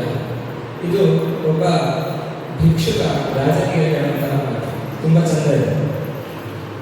ಅಯ್ಯ, ನೀನಾದರೂ ರಾಜ ವೈಭವಗಳಿಂದ ಸುಖ ಪಡ್ತೀಯ, ನಾನು ಅದಾವುದು ಇಲ್ಲದೇ ಸುಖ ಪಡ್ತೇನೆ. ನೀನು ಸುಖ ಪಡ್ತೀವಿ, ನಾನು ಸುಖ ಪಡ್ತೇನೆ. ಈ ಸುಖದ ಮಾರ್ಗ ಬೇರೆ ಆಗಿರ್ಬೋದು, ಆದರೆ ಇವರು ಪಡುವಂಥ ಸುಖ ಸಾಮಾನ್ಯ ಅಲ್ವಾ, ಸಾಮಾನ್ಯ ಅಲ್ವಾ ಅಂತ ಇದು ನಮಗೆ ವಿಚಿತ್ರ ಅನಿಸ್ತದೆ. ಯಾಕಂದರೆ ಎಡವೇರಿಂದಲೂ ನಮಗೆ ಶಿಕ್ಷಣದ ರಂಗದಲ್ಲಿ ಆ ಪಾಶ್ಚಾತ್ಯ ಮನಸ್ಥಿತಿಯನ್ನೇ ತುಂಬಿಸಿಬಿಟ್ಟಿದ್ದಾರೆ. ಯಾವುದೇ ವಿಷಯವಾದರೂ ಇದರಿಂದ ಏನು ಲಾಭ, ಇದರಿಂದ ಏನು ಪ್ರಯೋಜನ ಅಂತಲೇ ನಾವು ನೋಡುವಂತಾಗಿದೆ. ಆದರೆ ಇನ್ನು ಮುಂದೆ ಹೇಳುವಂತಹ ವಿಷಯಗಳು ಬರೀ ಅರ್ಥ ಲಾಭಕ್ಕೆ ಸೀಮಿತವಾಗಿರುವಂಥದ್ದಲ್ಲ, ಅದು ಪುರುಷಾರ್ಥ ಲಾಭವನ್ನು ಕೂಡ ಮಾಡಿಸ್ಕೊಡುವಂಥ. ಆದ್ದರಿಂದ ಆ ಪಾಶ್ಚಾತ್ಯರು ಹಾಕಿದ ಕನ್ನಡಕವನ್ನು ತೆಗೆದು ನೋಡಿದಾಗ ಈ ಮುಂದಿನ ವಿಷಯಗಳು ಸ್ಪಷ್ಟವಾಗಿ ಗ್ರಹಿಸಲು ಸಾಧ್ಯವಾಗುತ್ತದೆ. ವಿಷಯ ಅಲಂಕಾರ ಶಾಸ್ತ್ರ. ಅಲಂಕಾರ ಶಾಸ್ತ್ರ ಯಾಕೆ, ಏನು, ಎಂತ, ಹೇಗೆ ಅದೊಂದು ವಿಶಿಷ್ಟ ಮನೋಧರ್ಮವನ್ನು ರೂಪಿಸುವಲ್ಲಿ ಇತ್ಯಾದಿ ವಿಷಯಗಳ ಬಗ್ಗೆ ಗುರುಕುಲದಿಂದ ನಾನು ಪಡೆದದ್ದು ಅದರಲ್ಲಿ ನನಗೆ ಎಷ್ಟು ಅರ್ಥವಾಯಿತೋ ಅಷ್ಟನ್ನು ನಿಮಗೂ ಕೂಡ ಹಂಚ್ಕೊಳ್ಳಿಕ್ಕೆ ಬಯಸ್ತಾ ಇದ್ದೀನಿ. ಈ ಅಲಂಕಾರ ಅನ್ನೋದು ಎಲ್ಲರಿಗೂ ಬೇಕು. ಈ ಸಣ್ಣ ಮಗುವೇ ಆಗಲಿ ಅದಕ್ಕೆ ಬಣ್ಣಗಳನ್ನು ತೋರಿಸಿ ಆಟಗಳು, ದೊಡ್ಡ ಹಿರಿಯ ವೃದ್ಧರೇ ಆಗಲಿ ಈಗ ಅವರು ಯುವಕ ಯುವತಿಯರಂತ ಕಾರಣಕ್ಕೆ ಹಲ್ಸೆಟ್ಟನ್ನು ಬಳಸ್ತಾರೆ, ತಲೆಗೆ ಬಣ್ಣ ಹಚ್ತಾರೆ. ಇದೆಲ್ಲ ಏನಕ್ಕಪ್ಪ ಅಂದರೆ ಅಲಂಕಾರ ಬೇಕು ಅವರಿಗೆ. ತಳಿರು ತೋರಣಗಳಾಗಲಿ, ಚಂದನ ಗಂಧಗಳಾಗಲಿ, ಹೊಸ ಬಟ್ಟೆಗಳು, ಹೊಸ ಬಗೆಯ ಬಟ್ಟೆಗಳು ಅಂದರೆ ಫ್ಯಾಷನ್ ಅಂತ ಕರೀತಾರೆ ಅದಾಗಲಿ, ದೇವಾಲಯಗಳಲ್ಲಿ ಹಳೆ ದೇವಾಲಯಗಳಲ್ಲಿ ಕಂಬದ ಕೆತ್ತನೆ ಆಗಿರ್ತಾರೆ ಅದಾಗಲಿ, ಹೀಗೆ ಈಗಿನ ಕಾಲದ ಹೇರ್ ಸ್ಟೈಲ್ ಮೇಕಪ್ಗಳಾಗಲಿ ಎಲ್ಲವೂ ಕೂಡ ಅಲಂಕಾರದ ಒಂದು ವಿಕಾಸ ರೂಪ ಅಥವಾ ವಿಕಾರ ರೂಪ. ಒಟ್ನಲ್ಲಿ ಅಲಂಕಾರ ಎಲ್ಲರಿಗೂ ಬೇಕು ಅಂತ. ಆದರೆ ಈಗ ಪ್ರಸ್ತುತ ಅಲಂಕಾರ ಶಾಸ್ತ್ರ ಎಂದರೆ ಕಾವ್ಯದಲ್ಲಿ, ಸಾಹಿತ್ಯದಲ್ಲಿ ಬರುವ ಅಲಂಕಾರದ ವಿಷಯಗಳು. ಕಾವ್ಯ ಶೋಭಾಕರಾನ್ ಧರ್ಮ ಅಲಂಕಾರಾನ್ ಪ್ರಚಕ್ಷತೆ ಎಂದು ಹೇಳ್ತಾರೆ. ಸಾಹಿತ್ಯವನ್ನು ಚಂದಗೊಳಿಸುವ ಅಂಶಗಳು ಅಲಂಕಾರಗಳು ಎಂಬುದಾಗಿ. ಇವುಗಳಲ್ಲಿ ಕೆಲವು ನಮಗೆ ಪರಿಚಿತವೇ. ಉದಾಹರಣೆಗೆ ಶಬ್ದಾಲಂಕಾರ, ಅರ್ಥಾಲಂಕಾರ ಇದೆಲ್ಲ ಕೇಳಿರುವುದು, ಉಪಮಾಲಂಕಾರ, ರೂಪಕಾಲಂಕಾರ ಇದೆಲ್ಲ ಗೊತ್ತು. ಇನ್ನು ಪ್ರಾಸಪದಗಳಂತೂ ನಮಗೆ ಎಳವೆಯಿಂದಲೇ ಕಲಿತ ವಿಷಯಗಳು. ಇವುಗಳನ್ನು ಬಿಟ್ಟು ಪ್ರಸ್ಥಾನಗಳು ಎಂದೆನಿಸಿಕೊಳ್ಳುವ ರಸ, ಧ್ವನಿ, ರೀತಿ, ಔಚಿತ್ಯ, ವಕ್ರೋಕ್ತಿ ಈ ಬಗ್ಗೆಯೂ ಶಾಸ್ತ್ರಗಳು, ಅಲಂಕಾರ ಶಾಸ್ತ್ರ ವಿಮರ್ಶೆ ಮಾಡುತ್ತವೆ. ಹೀಗೆ ಅಲಂಕಾರ ಶಾಸ್ತ್ರ ಇಷ್ಟಪ್ಪ ಅಂತ ಹೇಳಿಬಿಟ್ರೆ ವಿಷಯವನ್ನು ಗಾಳಿಯಲ್ಲಿ ತೇರಿಸಿ ಹೇಳಬೇಕಾಗ್ತದೆ. ಇದರ ಬಗ್ಗೆ ಇನ್ನು ಸಾವಧಾನವಾಗಿ ಅರ್ಥ ಮಾಡಿಕೊಳ್ಳುವ ಜವಾಬ್ದಾರಿ ಇದೆ. ಸಾಹಿತ್ಯ ಸಂಗೀತ ಕಲಾವಿದೀನ ಸಾಕ್ಷಾತ್ ಪಶುಪುಚ್ಛ ವಿಷಾಣೀನ. ಸಾಹಿತ್ಯ ಸಂಗೀತ ಇದ್ರ ಬಗ್ಗೆ ಪರಿಚಯ ಇಲ್ಲ ಅಂದರೆ ಅದು ಕೋಡು ಬಾಲೆಯಂತಹ ಪಶುವಿಗೆ ಸಮಾನ. ಯಾಕಂದ್ರೆ ಅವೆಲ್ಲ ಒಂದು ವಿಶೇಷವಾದ, ಬೇರೆಲ್ಲರಿಗೂ ಭಿನ್ನವಾದ, ಬೇರೆಲ್ಲವನ್ನು ಬಳಸುವಂತಹ ಒಂದು ವಿಶೇಷವಾದಂತಹ ಆನಂದವನ್ನು ಕೊಡುತ್ತೆ. ಕಾದಂಬರಿ ರಸಜ್ಞಾನ ಆಹಾರವನ್ನು ನಿರೋಚತೆ ಅಂತ ಹೇಳಿದೆ. ಕಾದಂಬರಿ ಓದ್ತಾ ಇದ್ರೆ ಊಟ ಬೇಕು ಅಂತ ಅನಿಸಿರುತ್ತೆ. ಅದನ್ನೇ ಉಪನಿಷತ್ತಲ್ಲಿ ಆ ಆನಂದವನ್ನು ವಿಮರ್ಶೆ ಮಾಡ್ತಾರೆ. ಆಶಿಷ್ಟೋ ಬ್ರಿಟಿಷ್ಟೋ ಬಲಿಷ್ಠ ತಸ್ಯೇವ ಪೃಥಿವೀ ಸಭಾ ವೃತ್ತಸ್ಯ ಪೂರ್ಣಸ್ಯ ಸದೇಕೋ ಮನುಷ್ಯಾನಂದ. ಒಬ್ಬ ಯುವಕ ತುಂಬ ಆರೋಗ್ಯ ದೃಢಕಾಯನಾಗಿದ್ದಾನೆ, ಅವನಿಗೆ ಬಹಳಷ್ಟು ಆಸೆ ಇದೆ, ತುಂಬ ಬಲಿಷ್ಠನಾಗಿದ್ದಾನೆ, ಪಡೆಯಬಲ್ಲದೆಲ್ಲವನ್ನೂ ಪಡೆಯಬಹುದು, ಅಂದರೆ ಇಡೀ ಪೃಥ್ವಿಯೇ ಅವನ ವಶದಲ್ಲಿದೆ. ಆಗ ಅವನು ಎಷ್ಟಪ್ಪ ಆನಂದ ಪಡ್ಬೋದು ಅಂದರೆ ಅದನ್ನು ಒಂದು ಮಾನುಷ ಆನಂದ ಅಂತ ಕರೀತಾರೆ. ಈ ಸಾಹಿತ್ಯ ಸಂಗೀತದ ಆಸ್ವಾದನೆಯಲ್ಲಿ ಒಂದು ಆನಂದ ಉಂಟಾಗುತ್ತದೆ. ಆ ಆನಂದ ಈ ಮಾನುಷ ಆನಂದಕ್ಕಿಂತ 100 ಪಟ್ಟು ಜಾಸ್ತಿ ಆನಂದ ಬರುತ್ತೆ. ಅದನ್ನು ಮನುಷ್ಯ ಗಂಧರ್ವಾಣ ಆನಂದ ಅಂತ ಕರೀತಾರೆ. ಅದಕ್ಕಾಗಿ ಅದು ಅಂದರೆ ಈ ಸಾಹಿತ್ಯ ಅನ್ನೋದು ಅಷ್ಟು ಸಿಹಿ, ಅಷ್ಟು ಮಧುರ ಅಂತ. ಇನ್ನು ಸಾಹಿತ್ಯ ಅನ್ನೋದು ಬರೀ ಆಡಂಬರ ಮಾತ್ರ ಅಲ್ಲ, ಅಲ್ಲೊಂದು ನೀತಿ ಇರುತ್ತದೆ, ಅಲ್ಲೊಂದು ಪ್ರತಿಪಾದ್ಯ ವಸ್ತು ಇರುತ್ತೆ, ಅಲ್ಲೊಂದು ವಿಷಯ ಇರುತ್ತೆ. ಸಾಹಿತ್ಯವನ್ನು ಒಂದೇ ಸಾಹಿತ್ಯವನ್ನು ಓದಿದ ಇಬ್ಬರು ಒಂದೇ ರೀತಿಯ ನಿರ್ಣಯವನ್ನು, ಒಂದೇ ರೀತಿಯ ನಿಲುವನ್ನು, ಒಂದೇ ರೀತಿಯ ವಿಚಾರವನ್ನು ಮಾಡೋದು ಲೋಕಸಾಮಾನ್ಯ ವಿಷಯ. ಈ ಸಾಹಿತ್ಯದ ಒಂದೊಂದು ಪದಗಳು, ಒಂದೊಂದು ಅಕ್ಷರಗಳು ಕೂಡ ನಮ್ಮ ಮನಸ್ಥಿತಿಯಲ್ಲಿ ಒಂದು ಪರಿಣಾಮವನ್ನು ಮಾಡುತ್ತದೆ. ಸಹಜವಾಗಿ ಸಂಸ್ಕೃತ ಓದಿದ ಬಳಗ ತಾವು ಕೂಡ ಸುಸಂಸ್ಕೃತರಾಗಿರುವಂಥದ್ದನ್ನು ನಾವು ಲೋಕದಲ್ಲಿ ಕಾಣ್ತೇವೆ. ಹೀಗೆ ಈ ಸಾಹಿತ್ಯ ಅನ್ನುವಂಥದ್ದು, ಅಲಂಕಾರ ಅನ್ನುವಂಥದ್ದು ಒಂದು ಸಹೃದಯರನ್ನು ನಿರ್ಮಾಣ ಮಾಡುವಲ್ಲಿ ಒಂದು ಮುಖ್ಯವಾದ ಪಾತ್ರ ವಹಿಸುತ್ತದೆ. ಸಾಹಿತ್ಯ ಹೆಜ್ಜೆ ಆದರೆ ಆ ಹೆಜ್ಜೆಗೆ ಹೆಜ್ಜೆಯಾಗಿ ಕೆಲಸ ಮಾಡುವಂಥದ್ದು ಅಲಂಕಾರ. ನೋಡಿ, ಔಷಧಿ ಯಾರಿಗೂ ಬೇಡ, ಅದು ಹಿತ ಹೌದು, ಆದರೆ ಪ್ರಿಯ ಅಲ್ಲ. ಅದಕ್ಕಾಗಿ ಏನು ಮಾಡಬೇಕು? ಔಷಧಿಯನ್ನು ಜೇನಿನ ಜೊತೆ ಬೆರೆಸ್ಕೊಳ್ಬೇಕು. ಆ ಆ ಜೇನಿನ ಕೆಲಸ ಈ ಅಲಂಕಾರ ಮಾಡುತ್ತೆ. ನೋಡಿ, ಗಿಳಿ ಬಂತು ಕಾಡು ತಿಂತು ಅಂದ್ರೆ ಹೇಗಾಗುತ್ತೆ? ಅದೇ ಎಳ ಗಿಳಿಗಳ ಬಳಗಗಳು ನಳ ನಡೆಸಿ ಬೆಳೆದ ಕಡಲೆಯ ಎಳೆಯ ಕಾಡಿಗೆ ಬೆಳೆಸಿ ಬಂದವು ಅಂದ್ರೆ ಹೇಗಾಗುತ್ತೆ? ಅದೇ ಸೂರ್ಯೋದಯ ಆಗೋದನ್ನ ಆಗ ಒಂದು ಬಣ್ಣ ಮಾಡುತ್ತಾರೆ ಸೂರ್ಯೋದಯಕ್ಕೆ. ಅದನ್ನ ಹೇಳಬೇಕು. ಉಷಾದೇವಿ ಸೂರ್ಯದೇವನನ್ನು ಸ್ವಾಗತಿಸಲು ಗೋಕುಲಾರತಿಯನ್ನು ಎತ್ತಿ ಚಲಿಬಿಟ್ಟರು. ಆ ಚಲಿದ್ದು ಆಕಾಶದಲ್ಲೆಲ್ಲ ಹರಡಿಕೊಂಡು ಕೆಂಪು ಕಾಣುತ್ತೆ ಅಂತ. ಇದೊಂದು ಖುಷಿಯನ್ನು ಕೊಡುತ್ತೆ. ಬರೀ ಭೂಷಣಕ್ಕೆ ಅಂತಲ್ಲ, ಯಾವುದೋ ವಿಷಯ ಒಳಗೆ ಇಳಿಬೇಕು ಅಂತಾದ್ರೆ ಈ ರೀತಿ ಚಮತ್ಕಾರಗಳು ಬೇಕು.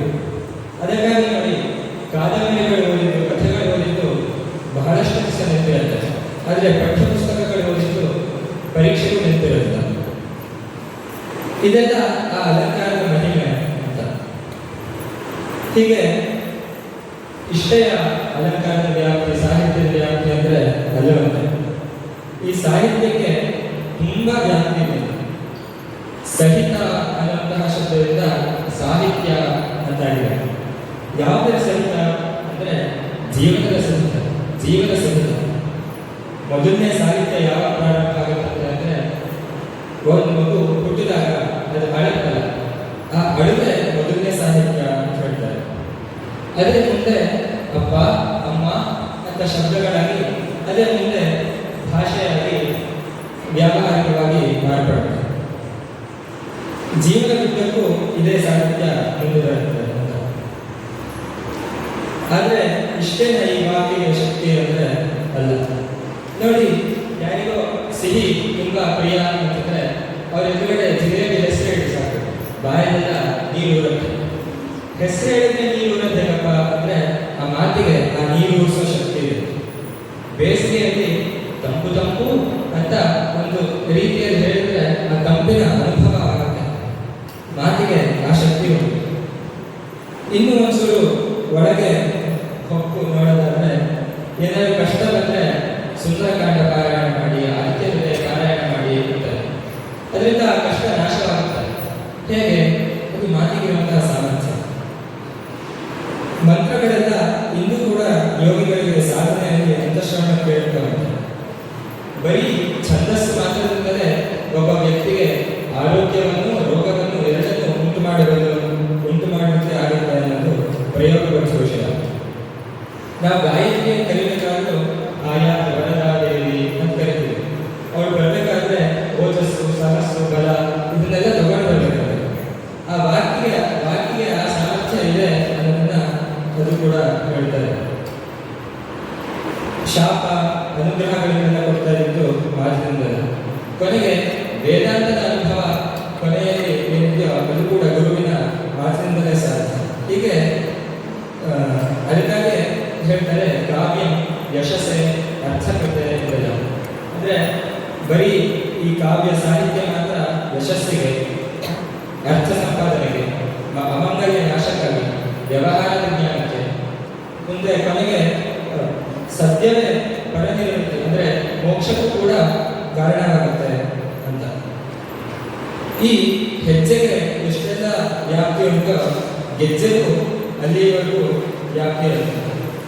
ಹೆಜ್ಜೆ ಹೀಗೆ ಲೋಕಗಳನ್ನೆಲ್ಲ ವ್ಯಾಪಿಸಿ ತನ್ನ ರಕ್ಷಣೆ ಮುಗಿಸ್ತಿದ್ರೆ ಅದಕ್ಕೆ ತಕ್ಕಂತೆ ಹೆಜ್ಜೆಯೂ ಇಂಥ ಸಹಕಾರ ಕೊಡ್ತಾ ಇದೆ. ಹಿಂದೆ ಹೇಳಿದಂತೆ ಅಲಂಕಾರ ಅಂದರೆ ಮಾತುಗಳಿಗೆ ಒಂದು ಚೌಕಟ್ಟನ್ನು, ಒಂದು ರೂಪರೇಖೆಯನ್ನು ಕೊಡುವ ಸಾಧನ. ಒಂದು ದೊಡ್ಡ ಶಕ್ತಿಯು ಅಥವಾ ಅಧಿಕಾರವೂ ಇದ್ರೆ ಆ ಶಕ್ತಿಯನ್ನ ನಿರ್ವಹಿಸುವ ಜವಾಬ್ದಾರಿಯು ಅಷ್ಟೇ ದೊಡ್ಡದಿರುತ್ತೆ. ಈಗ ನಾವು ಮಾತಿಗೆ ಎಷ್ಟು ದೊಡ್ಡ ಶಕ್ತಿ ಇದೆ ಅಂತ ನಾವು ನೋಡಿದ್ವಿ. ಹಾಗಾಗಿ ಆ ಮಾತನ್ನು ಸರಿಯಾಗಿ ಬಳಸುವ ಜವಾಬ್ದಾರಿಯು ನಮಗೆಲ್ಲ ಇದೆ. ಅದನ್ನು ಬರೀ ಅರ್ಥಕ್ಕಾಗಿಯೂ ಬಳಸ್ಬೋದು, ಪುರುಷಾರ್ಥಕ್ಕಾಗಿಯೂ ಬಳಸ್ಬೋದು. ಬರೀ ಮನುಷ್ಯಾನಂದಕ್ಕೋ, ಮನುಷ್ಯ ಗಂಧರ್ವಾನಂದಕ್ಕೋ ಬಳಸ್ಬೋದು, ಅಥವಾ ಅದಕ್ಕಿಂತ ಕೋಟಿ ಪಾಲು ದೊಡ್ಡದಾದಂತಹ ಬ್ರಹ್ಮಾನಂದಕ್ಕೂ ಕೂಡ ಅದೇ ಮಾತೆ ಸಹಕಾರವಾಗುತ್ತೆ. ಈ ಅಲಂಕಾರ ಶಾಸ್ತ್ರ ಏನ್ ಮಾಡುತ್ತೆ ಅಂದ್ರೆ, ಈ ಸಾಹಿತ್ಯವನ್ನ, ಈ ಶಕ್ತಿಯನ್ನ ಹೇಗೆ ಉಪಯೋಗಿಸಿದ್ರೆ ಸಾರ್ಥಕವಾಗಿ, ಅತ್ಯಂತ ಪ್ರಯೋಜನಯುಕ್ತವಾಗಿ ಅದನ್ನು ನಾವು ಸಾರ್ಥಕಪಡಿಸಿಕೊಳ್ಳಬೇಕಾಗುತ್ತೆ, ಅದರ ಅತ್ಯಂತ ಪ್ರಯೋಜನ ತಗೊಳ್ಳಿಕ್ಕಾಗತ್ತೆ ಅನ್ನೋದನ್ನ ಈ ಅಲಂಕಾರ ಶಾಸ್ತ್ರ ತೋರಿಸ್ಕೊಡುತ್ತೆ. ಹಿಂದೆ ಹೇಳಿದಂತೆ ಸಾಹಿತ್ಯ ಶುರುವಾಗುವುದು ಅಳುವಿನಿಂದ ಅಲ್ವಾ? ಆ ಮಗು ಅಳಬೇಕಾದ್ರೆ ಅದರಿಂದ ಏನೋ ಒಂದು ಆಶಯ ಇದೆ, ಸುಮ್ಮನೆ ಅಳಂಗಿಲ್ಲ. ಆ ಮೊದಲನೇ ಸಾಹಿತ್ಯ ಅದರಿಂದ ಏನು ಆಶಯ ಇದೆಯೋ ಆ ಆಶಯ ಏನಾದ್ರು ಮುಂದೆಯೂ ಬೆಳೆಯುತ್ತಿದ್ರೆ ಅದು ಸಾಹಿತ್ಯದ ವಿಕಾಸ ಆಗುತ್ತೆ, ಇದಾದ್ರೆ ಸಾಹಿತ್ಯದ ವಿಕಾರ ಆಗುತ್ತೆ. ಈ ಅಲಂಕಾರ ಶಾಸ್ತ್ರ ವಾಸ್ತವವಾಗಿ ಏನ್ ಮಾಡುತ್ತೆ ಅಂದ್ರೆ ಅದೇ ಆ ಮೊದಲನೇ ಸಾಹಿತ್ಯದ ಆಶಯನೇ ಮುಂದೆಯೂ ಬೆಳೆಯುವಂತೆ ಒಂದು ಚೌಕಟ್ಟನ್ನ, ಒಂದು ನೀತಿಯನ್ನ ಹಾಕೊಡುತ್ತೆ.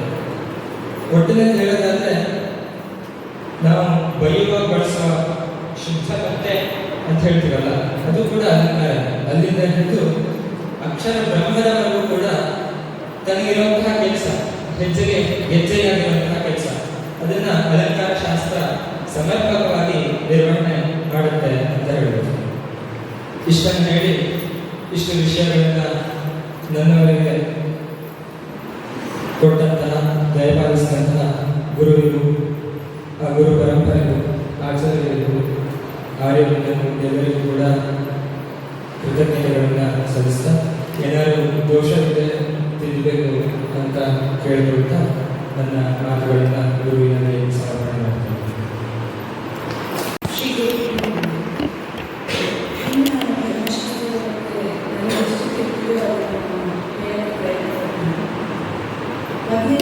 ಧರ್ಮ ಅಂದರೆ ಸರಿಯಾಗಿ ನಡೆಯೋದು, ಅಂದರೆ ನಮ್ಮ ನಡೆ ಹೇಗಿರಬೇಕು ಮತ್ತು ಶಾಸ್ತ್ರ ಅಂದರೆ ವಿಸ್ತಾರವಾಗಿ ನಮಗೆ ಜ್ಞಾನವನ್ನು, ಅಂದರೆ ವಿಜ್ಞಾನ ಅಂತ ಹೇಳ್ಬೋದು. ಧರ್ಮಶಾಸ್ತ್ರ ಅಂದರೆ ನಾವೊಂದು ಚೌಕಟ್ಟಿನಲ್ಲಿ ಸರಿಯಾಗಿ ಹೇಗೆ ನಡೆಯುವುದನ್ನು ತಿಳಿಸ್ಕೊಡೋದು ಧರ್ಮಶಾಸ್ತ್ರ. ಇನ್ನು ಧರ್ಮಶಾಸ್ತ್ರ ಕೂಡ ಎಲ್ಲ ಕಡೆಯೂ ಮೊದಲಿಗೆ ಬರೋದೇನೆಂದರೆ ಇದು ಧಾರ್ಮಿಕ ಕಾರ್ಯಗಳನ್ನು ಮಾತ್ರ ಸೇರಿದ್ದಾರೆ. ಇದರಲ್ಲಿ ರಾಜಕೀಯ, ಶಿಕ್ಷಣ ಮತ್ತು ವೈಯಕ್ತಿಕ ಶಿಸ್ತಿನ ಬಗ್ಗೆ ಮುಂತಾದ ವಿಷಯಗಳ ಕುರಿತು ಹೇಳಿದ್ದಾರೆ. ಮುಖ್ಯವಾಗಿ ಧರ್ಮಶಾಸ್ತ್ರ ಅಂದ್ಕೊಳ್ಳೆ ನಮಗೆ ನೆನಪಾಗೋದು ಮನುಸ್ಮೃತಿ, ಯಾಜ್ಞವಲ್ಕ್ಯ ಸ್ಮೃತಿ ಮತ್ತು ನಾರದ ಸ್ಮೃತಿ.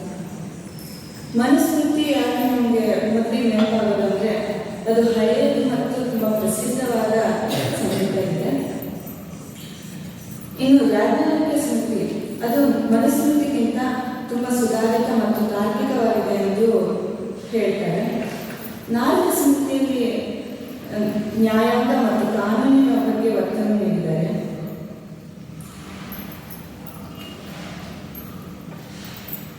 ಇನ್ನು ಈ ಧರ್ಮಶಾಸ್ತ್ರ ನಾವು ಯಾಕೆ ಕಲಿಬೇಕು ಅಂದರೆ ನಮ್ಮ ಪುರುಷಾರ್ಥಗಳು, ಧರ್ಮ, ಅರ್ಥ, ಕಾಮ, ಮೋಕ್ಷ ಇದನ್ನ ಹೇಗೆ ಸಮತೋಲನದಲ್ಲಿ ಇಟ್ಕೊಳ್ಬೇಕು, ಅದರಿಂದ ಹೇಗೆ ನಾವು ಪರಮಗತಿಯನ್ನು ಕಾಣ್ಬೋದು ಅಂತ ಧರ್ಮಶಾಸ್ತ್ರ ನಮಗೆ ಹೇಳುತ್ತೆ.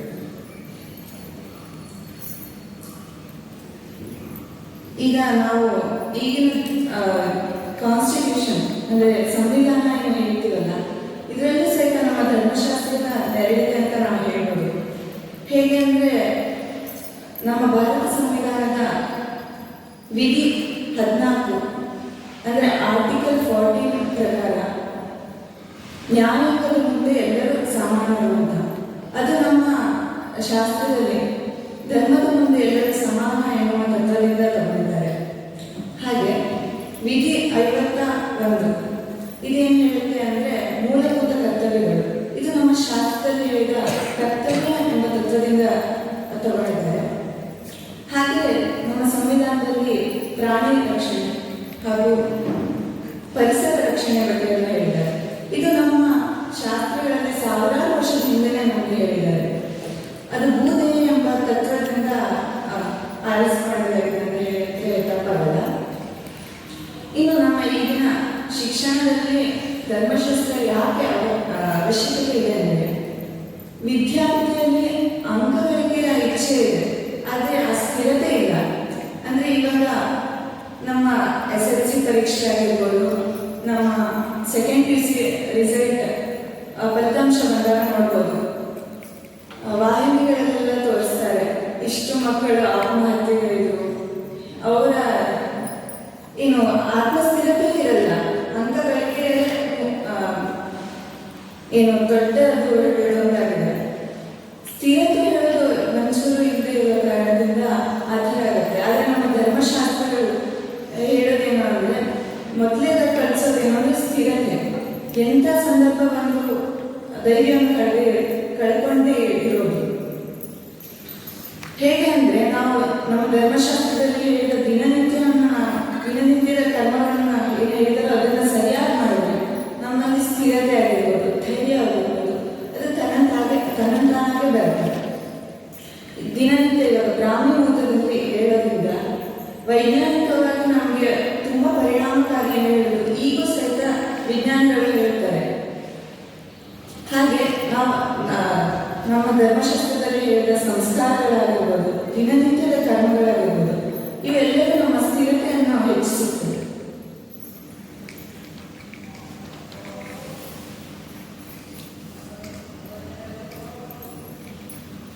ಈ ಧರ್ಮಶಾಸ್ತ್ರನೇ ನಮ್ಗೆ ಯಾಕೆ ಬೇಕು ಹೇಳೋದಂದ್ರೆ, ಅಥವಾ ಶಾಸ್ತ್ರಗಳು ಯಾಕೆ ಬೇಕು ಅಂದ್ರೆ ನಮ್ಮ ಪುರುಷಾರ್ಥಗಳು ಬೇಕು. ನಮ್ಮ ಜೀವನ ಮುಖ್ಯ ಉದ್ದೇಶ ಏನು ಹೇಳೋದ್ರಿಂದ ನಾವು ಬರ್ತಿದ್ದೇವೆ. ಧರ್ಮ ಅಂತ ನಾವು ಮೋಕ್ಷ ಹೇಳೋದು ಇದೇ ಹೇಳೋದೇ ಈಗಿನ ಮಕ್ಕಳಿಗೆ ಗೊತ್ತಿಲ್ಲ.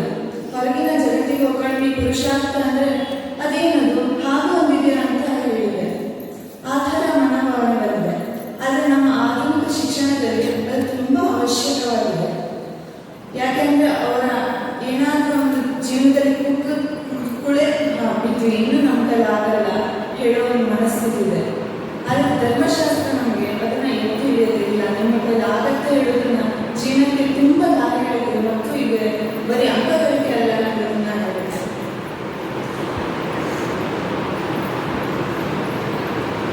ಹಾಗೆ ಈಗಿನ ಒಂದು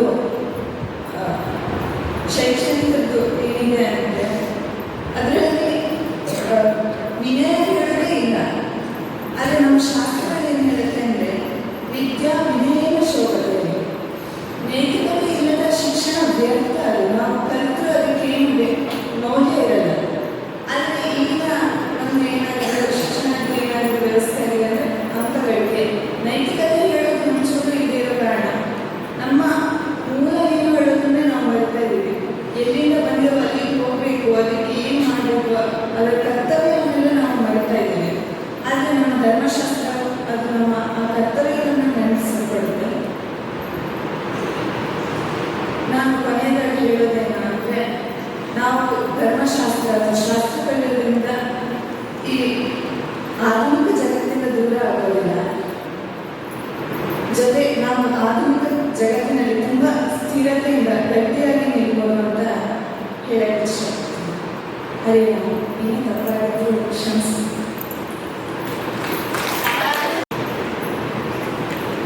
ಹರೇ ರಾಮ. ಶ್ರೀ ಗುರುಭ್ಯೋ ನಮಃ. ಇವತ್ತು ನಾನು ಜ್ಯೋತಿಷದ ಕುರಿತು ನಮ್ಮ ಜೀವನದಲ್ಲಿ ಹೇಗೆ ಉಪಯುಕ್ತವಾಗುತ್ತೆ ಎಂಬ ವಿಚಾರದ ಕುರಿತು ಹೇಳುತ್ತಿದ್ದೇನೆ. ಹಾಗೂ ಅದರ ಭಾಗವಾಗಿ ಪಂಚಾಂಗದ ಕುರಿತು ಹೇಳಲಿದ್ದೇನೆ. ಹಾಗಾದರೆ ಯಾವುದಪ್ಪ ಪಂಚಾಂಗಗಳು ಅಂದರೆ ತಿಥಿ, ವಾರ, ನಕ್ಷತ್ರ, ಯೋಗ, ಕರ್ಮ. ಇವುಗಳು ನಮ್ಮ ಜೀವನ ಎನ್ನಬಹುದು. ಷಟ್ ವೇದಾಂಗಗಳಲ್ಲಿ ಒಂದಾಗಿದೆ ಈ ಜ್ಯೋತಿಷಗಳು. ಪ್ರತ್ಯಕ್ಷಂ ಜ್ಯೋತಿಷಂ ಶಾಸ್ತ್ರಂ ಚಂದ್ರಾರ್ಕೌ ಯತ್ರ ಸಾಕ್ಷಂ. ಅಂದರೆ ಜ್ಯೋತಿಷವೆಂದು ಪ್ರತ್ಯಕ್ಷ ಶಾಸ್ತ್ರ. ಹೇಗೆಂದರೆ ಸೂರ್ಯಚಂದ್ರರು ನಮಗೆಲ್ಲರಿಗೂ ಪ್ರತ್ಯಕ್ಷ ಅಲ್ಲವೇ? ಹಾಗಾಗಿ ಜ್ಯೋತಿಷ ಶಾಸ್ತ್ರವು ಕೂಡ ನಮಗೆ ಪ್ರತ್ಯಕ್ಷವಾಗಿದೆ. ಜ್ಯೋತಿಷ ಶಾಸ್ತ್ರವನ್ನು ವೇದ ಪುರುಷನ ಕಣ್ಣುಗಳು ಎನ್ನಬಹುದು. ತಿಥಿಶ್ಚೈಶ್ವರ್ಯಮಾಪ್ನೋತಿ ವಾರಾದ ಆಯುಷ್ಯಲಬ್ಧಂ ನಕ್ಷತ್ರಾರ್ಥ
ಶನಿವಾರ ಆದ್ದರಿಂದ ಆಯುಷ ವೃದ್ಧಿಗೆ ಅಶುಭವಾದ.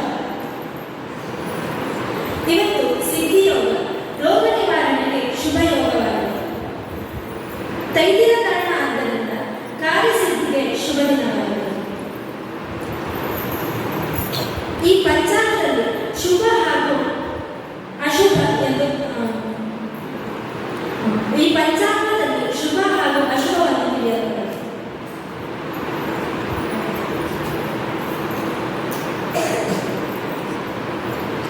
ಶುಭ ತಿಥಿಗಳು ಯಾವುದು ಎಂದು ನೋಡುವುದಾದರೆ ಬಿಳಿಗೆ, ತದಿಗೆ, ಪಂಚಮಿ, ಸಪ್ತಮಿ ಹಾಗೂ ಏಕಾದಶಿ, ತ್ರಯೋದಶಿ. ಅಶುಭ ತಿಥಿಗಳು ಯಾವುದು ಅಂದರೆ ಚತುರ್ಥಿ, ನವಮಿ, ಚತುರ್ದಶಿ ಹಾಗೂ ಅಮಾವಾಸ್ಯೆ.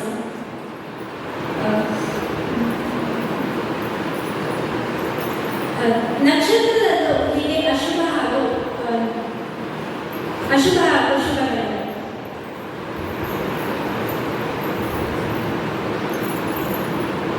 ಅಶ್ವಿನಿ,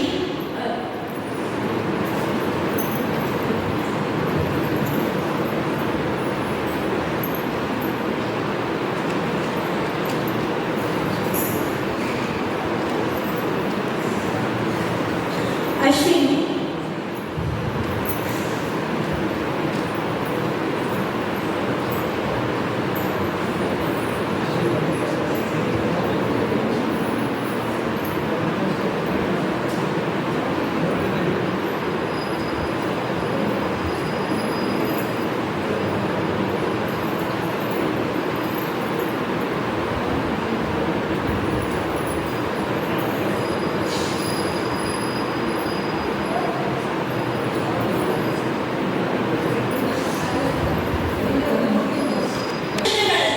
ಶುಭ ನಕ್ಷತ್ರ ಹಾಗೂ ಅಶುಭ ನಕ್ಷತ್ರ. ಶುಭ ನಕ್ಷತ್ರಗಳು ಯಾವುವು? ಅಶ್ವಿನಿ, ರೋಹಿಣಿ, ಮೃಗಶಿರ, ಪುಷ್ಯ, ಹಸ್ತ, ಚಿತ್ತ, ಅನುರಾಧ, ಉತ್ತರಾಷಾಢ, ಶ್ರವಣ, ಉತ್ತರಾಭಾದ, ರೇವತಿ. ಈ ದಿನ ಪಾಪ ಪರಿಹಾರಕ್ಕೆ ಇವುಗಳು ಶುಭ ನಕ್ಷತ್ರಗಳು. ಅಶುಭ ನಕ್ಷತ್ರಗಳು ಯಾವುವು? ಭರಣಿ, ಕೃತಿಕಾ, ಆಶ್ಲೇಷ, ಮಖ, ಜ್ಯೇಷ್ಠ, ಮೂಲ, ಆರ್ಯ.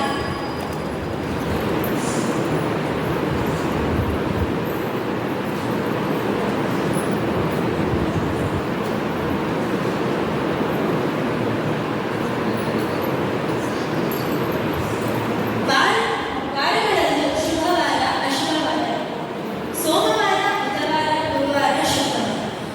ಇವು ಶುಭವಾರ. ಮಂಗಳವಾರ, ಶನಿವಾರ ಹಾಗೂ ಭಾನುವಾರ ಇದು ಅಶುಭವಾರ.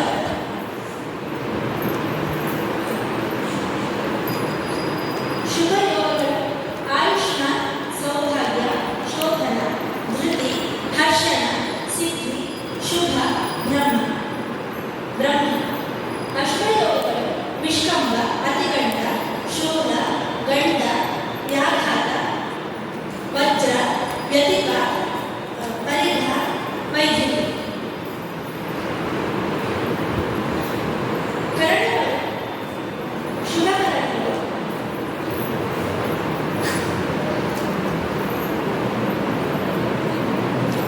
ಬವ, ಬಾಲವ, ಕೌಲವ, ತೈತಿಲ, ಗರಜ, ವಣಿಜ. ಅಶುಭ ಕರಣಗಳು: ವಿಷ್ಣು, ಭದ್ರ, ಶಕುನಿ, ಚತುಷ್ಕ, ನಾಗ, ಕಿಂಸ್ತುಭ.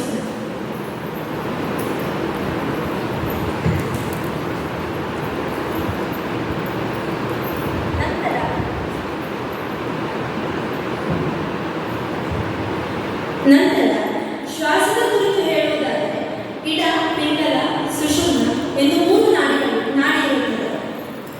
ಈ ಇಡ, ಪಿಂಗಲ ಅಂದರೆ ಏನಪ್ಪ ಅಂದರೆ ಇಡ ಅಂದರೆ ಮೂಗಿನ ಎಡಭಾಗ, ಪಿಂಗಲ ಅಂದರೆ ಬಲಭಾಗ. ಪ್ರತಿನಿತ್ಯ ಬೆಳಗ್ಗೆ ಎದ್ದ ತಕ್ಷಣ ಮೂಗಿನ ಮಧ್ಯೆ ಕೈ ಇಟ್ಟು ಯಾವ ಬದಿಯಿಂದ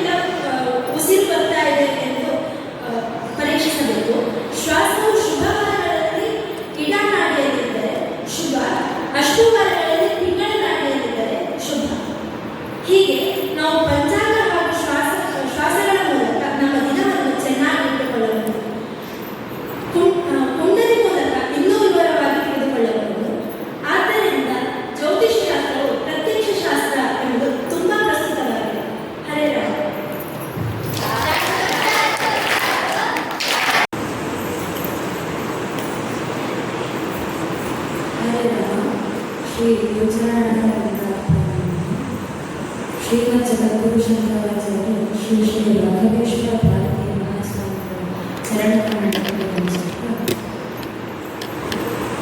ಇವತ್ತು ನಿಮ್ಮೆಲ್ಲರ ಜೊತೆ ನಾನು ಹಂಚ್ಕೊಳ್ತಾ ಇರುವಂತಹ ವಿಷಯ ಯೋಗ ಅಂತ.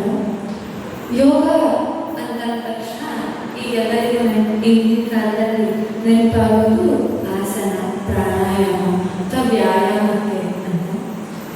ಈ ಯೋಗದ ಲಕ್ಷಣ, ಸ್ವರೂಪ, ಪ್ರಯೋಜನ ಇದೆಲ್ಲವನ್ನು ಒಂಥರ ಚಿತ್ರವಾಗಿ ಎಲ್ಲರೂ ಇದನ್ನ ಈ ವಿಷಯವಾಗ ಕಲ್ಪನೆ ಇದೆ ಅಂತ ಕಾಣಬಹುದು. ಆಧುನಿಕರು ಈಗ ಜಗತ್ತು ಯೋಗದ ಬಗ್ಗೆ ಏನು ಅಂತ ಅರ್ಥ ಮಾಡ್ಕೊಂಡ್ರೆ ಅಂದರೆ ಹೆಚ್ಚು ಅಂತಂದ್ರೆ ಸಿದ್ಧಿ, ಪವಾಡ ಇದ್ರ ಬಗ್ಗೆ ತುಂಬ ಆಸಕ್ತಿಯನ್ನು ಬೆಳೆಸ್ಕೊಂಡಿದೆ. ಈ ಸಿದ್ಧಿ ಏನಾದರೂ ಪಡ್ಕೊಂಡ್ರೆ ನಾವು ಏನನ್ನಾದರೂ ಸಾಧಿಸ್ಬೋದು ಅನ್ನೋಂತಹ ಒಂದು ಹುಚ್ಚು ಕಲ್ಪನೆ ಜನರಲ್ಲಿ ಮೂಡಿಬಿಟ್ಟಿದೆ. ಈಗ ಏನು ಬಯಸ್ತಾರೆ ಎಲ್ಲರೂ ಅಂತಂದ್ರೆ ಯೋಗದಿಂದ ಮಾನಸಿಕ ಆರೋಗ್ಯ ಅಥವಾ ಶಾರೀರಿಕ ಆರೋಗ್ಯವನ್ನ ಎಲ್ಲರೂ ಯೋಗದಿಂದ ಬಯಸ್ತಾ ಇದ್ದಾರೆ. ಆದರೆ ಯೋಗದಿಂದ ಬರೀ ಮಾನಸಿಕ ಆರೋಗ್ಯ, ಶಾರೀರಿಕ ಆರೋಗ್ಯವನ್ನು ಹೊರತಾಗಿ ಇನ್ನೂ ಮುಂದೆ ಅದರ ವ್ಯಾಪ್ತಿ ಇದೆ, ಆಧ್ಯಾತ್ಮಿಕದವರೆಗೂ ಅದರ ವ್ಯಾಪ್ತಿ ಇದೆ ಅಂತ ತಿಳಿದಿಲ್ಲ. ಯೋಗ ಅನ್ನೋ ಹೆಸರಿನಲ್ಲಿ ಹಲವಾರು ಮೆಡಿಟೇಷನ್ ಕೋರ್ಸ್ ಅಥವಾ ದೊಡ್ಡ ದೊಡ್ಡ ಸೌಧಗಳ ನಿರ್ಮಾಣ ಆಗಿದೆ. ಹಲವಾರು ಪುಸ್ತಕ ಲೇಖನಗಳು ಬಿಡುಗಡೆ ಆಗಿದೆ. ಈಗಿನ ಕಾಲದಲ್ಲಿ ನಮ್ಮ ದೇಶದ ಸಂಸ್ಕೃತಿ ಅಥವಾ ನಮ್ಮ ಸಂಸ್ಕೃತಿ ಯಾವುದಿದೆಯೋ ಅದನ್ನೇ ನಾವು ಉಪೇಕ್ಷಿಸ್ತಾ ಇದ್ದೇವೆ, ಅದರ ಬಗ್ಗೆ ಹೆಚ್ಚು ಗಮನ ಕೊಡ್ತಾ ಇಲ್ಲ. ಆದರೆ ಪಾಶ್ಚಾತ್ಯರು ಇದನ್ನ ತುಂಬಾ ಕುತೂಹಲದಿಂದ ನಮ್ಮ ದೇಶಕ್ಕೆ ಬಂದು ಅದನ್ನ ಅಧ್ಯಯನ ಮಾಡ್ತಾ ಇದ್ದಾರೆ. ಬಹು ದೀರ್ಘಕಾಲದಿಂದ ಭಾರತೀಯರ ಉಸಿರಾಗಿ ಇದ್ದಂತಹ ಯೋಗ ವಿದ್ಯೆ, ಈ ವಿದ್ಯೆ ಯಾವುದೆಯೋ ಈಗ ನಮ್ಮ ಭಾರತ ದೇಶವನ್ನು ಮೀರಿ ಪ್ರಪಂಚವನ್ನು ವ್ಯಾಪಿಸಿ ಹಲವಾರು ಎಲ್ಲೆಲ್ಲಿ ವ್ಯಾಪಿಸಿ ಕುತೂಹಲಿಗಳ ಗಮನ ಸೆಳೆಯುವಂತೆ ಮಾಡಿದೆ. ಎಷ್ಟೋ ಅಸಂಖ್ಯಾತ ಜನ ಯೋಗದಿಂದ ನಮಗೆ ಏನು ಪ್ರಯೋಜನ ಸಿಗುತ್ತೆ ಅಂತ, ನಮಗೆ ಏನು ಪ್ರಯೋಜನ ಸಿಗ್ತಾ ಇದೆಯೋ ಬೇಕು ಅಂತ ನೋಡಬೇಕು ಅಂತ ಎಲ್ಲರೂ ಕಾಯ್ತಾ ಇದ್ದಾರೆ. ಯೋಗದ ಬಗ್ಗೆ ಎಲ್ಲರೂ ಉತ್ಸಾಹ ತೋರಿಸ್ತಾ ಇದ್ದಾರೆ. ವಸ್ತುತಃ ಯೋಗ ಅಂದ್ರೆ ಏನು ಅಂತಂದ್ರೆ ಯುನಕ್ತಿ ಸಮಾಧಾನ ಅಂತ. ಯುನಕ್ತಿ ಅಂತಂದ್ರೆ ಯುಜ ಯೋಗೆ ಅನ್ನೋ ಧಾರಣೆಯಿಂದ ಸೇರೋದು, ಕೂಡೋದು ಅನ್ನೋ ಅರ್ಥ ಬರುತ್ತೆ. ಹಾಗೆ ಸಮಾಧಾನ ಅಂದ್ರೆ ಯುಜ ಸಮಾಧವು ಅನ್ನೋ ಧಾರಣೆಯಿಂದ ಯೋಗಕ್ಕೆ ಸಮಾಧಿ ಅನ್ನೋ ಅರ್ಥನೂ ಇದೆ. ಇಲ್ಲಿ ಸಮಾಧಿ ಅಂತಂದ್ರೆ ಒಂದು ಸ್ಥಿತಿ ವಿಶೇಷ. ಸಮಾಧಿ, ಈ ಸಮಾಧಿ ಅನ್ನೋ ಸ್ಥಿತಿ ಪಡೆಯೋಕ್ಕೆ ಅಥವಾ ಆ ಸ್ಥಿತಿಯಲ್ಲಿ ನಾವಿರೋಕ್ಕೆ ಏನನ್ನು ಮಾಡಬೇಕು, ಏನನ್ನು ಮಾಡಬಾರ್ದು ಅಂತ ವಿಧಿ ನಿಷೇಧಗಳನ್ನ ಯಾವುದು ಶಾಸ್ತ್ರ ಹೇಳುತ್ತೋ ಅದನ್ನೇ ಯೋಗಶಾಸ್ತ್ರ ಅಂತ ಹೇಳ್ತಾರೆ. ಸಮಾಧಿ ಸಮತಾವಸ್ಥ ಜೀವಾತ್ಮ ಪರಮಾತ್ಮನು ಅಂತ ವ್ಯಾಖ್ಯಾನನು ಯೋಗ ಅನ್ನೋದಾಗಿದೆ. ಹಾಗೆ ಉಪನಿಷತ್ತಿನಲ್ಲಿ ಹೇಳೋ ಹಾಗೆ ತಾಂ ಯೋಗವಿಧಿ ಕಥ್ಯಂತೆ ಸ್ಥಿರ ಇಂದ್ರಿಯ ಧಾರಣ ಎಂಬುದಾಗಿ. ಸ್ಥಿರವಾದ ಇಂದ್ರಿಯ ಧಾರಣೆಯ ಸ್ಥಿತಿ ಯಾವುದಿದೆಯೋ ಅದನ್ನೇ ಯೋಗ ಅಂತ ಹೇಳ್ತಾರೆ. ಜೀವಾತ್ಮ ಪರಮಾತ್ಮನ ಸಂಯೋಗವನ್ನೇ ಯೋಗ ಅಂತ ತಿಳಿ. ಎಲ್ಲಿ ಯಾವ ಸ್ಥಿತಿಯಲ್ಲಿ ಜೀವಾತ್ಮ ಮತ್ತು ಪರಮಾತ್ಮ ಬೇರೆ ಅಂತ ಯಾವ ಸ್ಥಿತಿಯಲ್ಲಿ ಇಲ್ವೋ, ಎರಡೂ ಎಲ್ಲಿ ಚೆನ್ನಾಗಿ ಸೇರ್ಕೊಂಡಿದೆಯೋ ಅದನ್ನೇ ಯೋಗ ಅಂತ ಹೇಳ್ತಾರೆ ಅಂತ ಹೇಳಿದರು. ಹೀಗೆ ಯೋಗದ ನಿಜವಾದ ಅರ್ಥವನ್ನ ನಮಗೆ ನಮ್ಮ ಭಾರತೀಯ ಅಂದರೆ ಋಷಿ ಮಹರ್ಷಿಗಳು ನಮಗೆ ತಿಳಿಸಿದ್ದಾರೆ. ಯೋಗದ ಪಿತಾಮಹ ಅಂತ ಪತಂಜಲಿ ಮಹರ್ಷಿಗಳನ್ನ ಕರೆಯುತ್ತಾರೆ.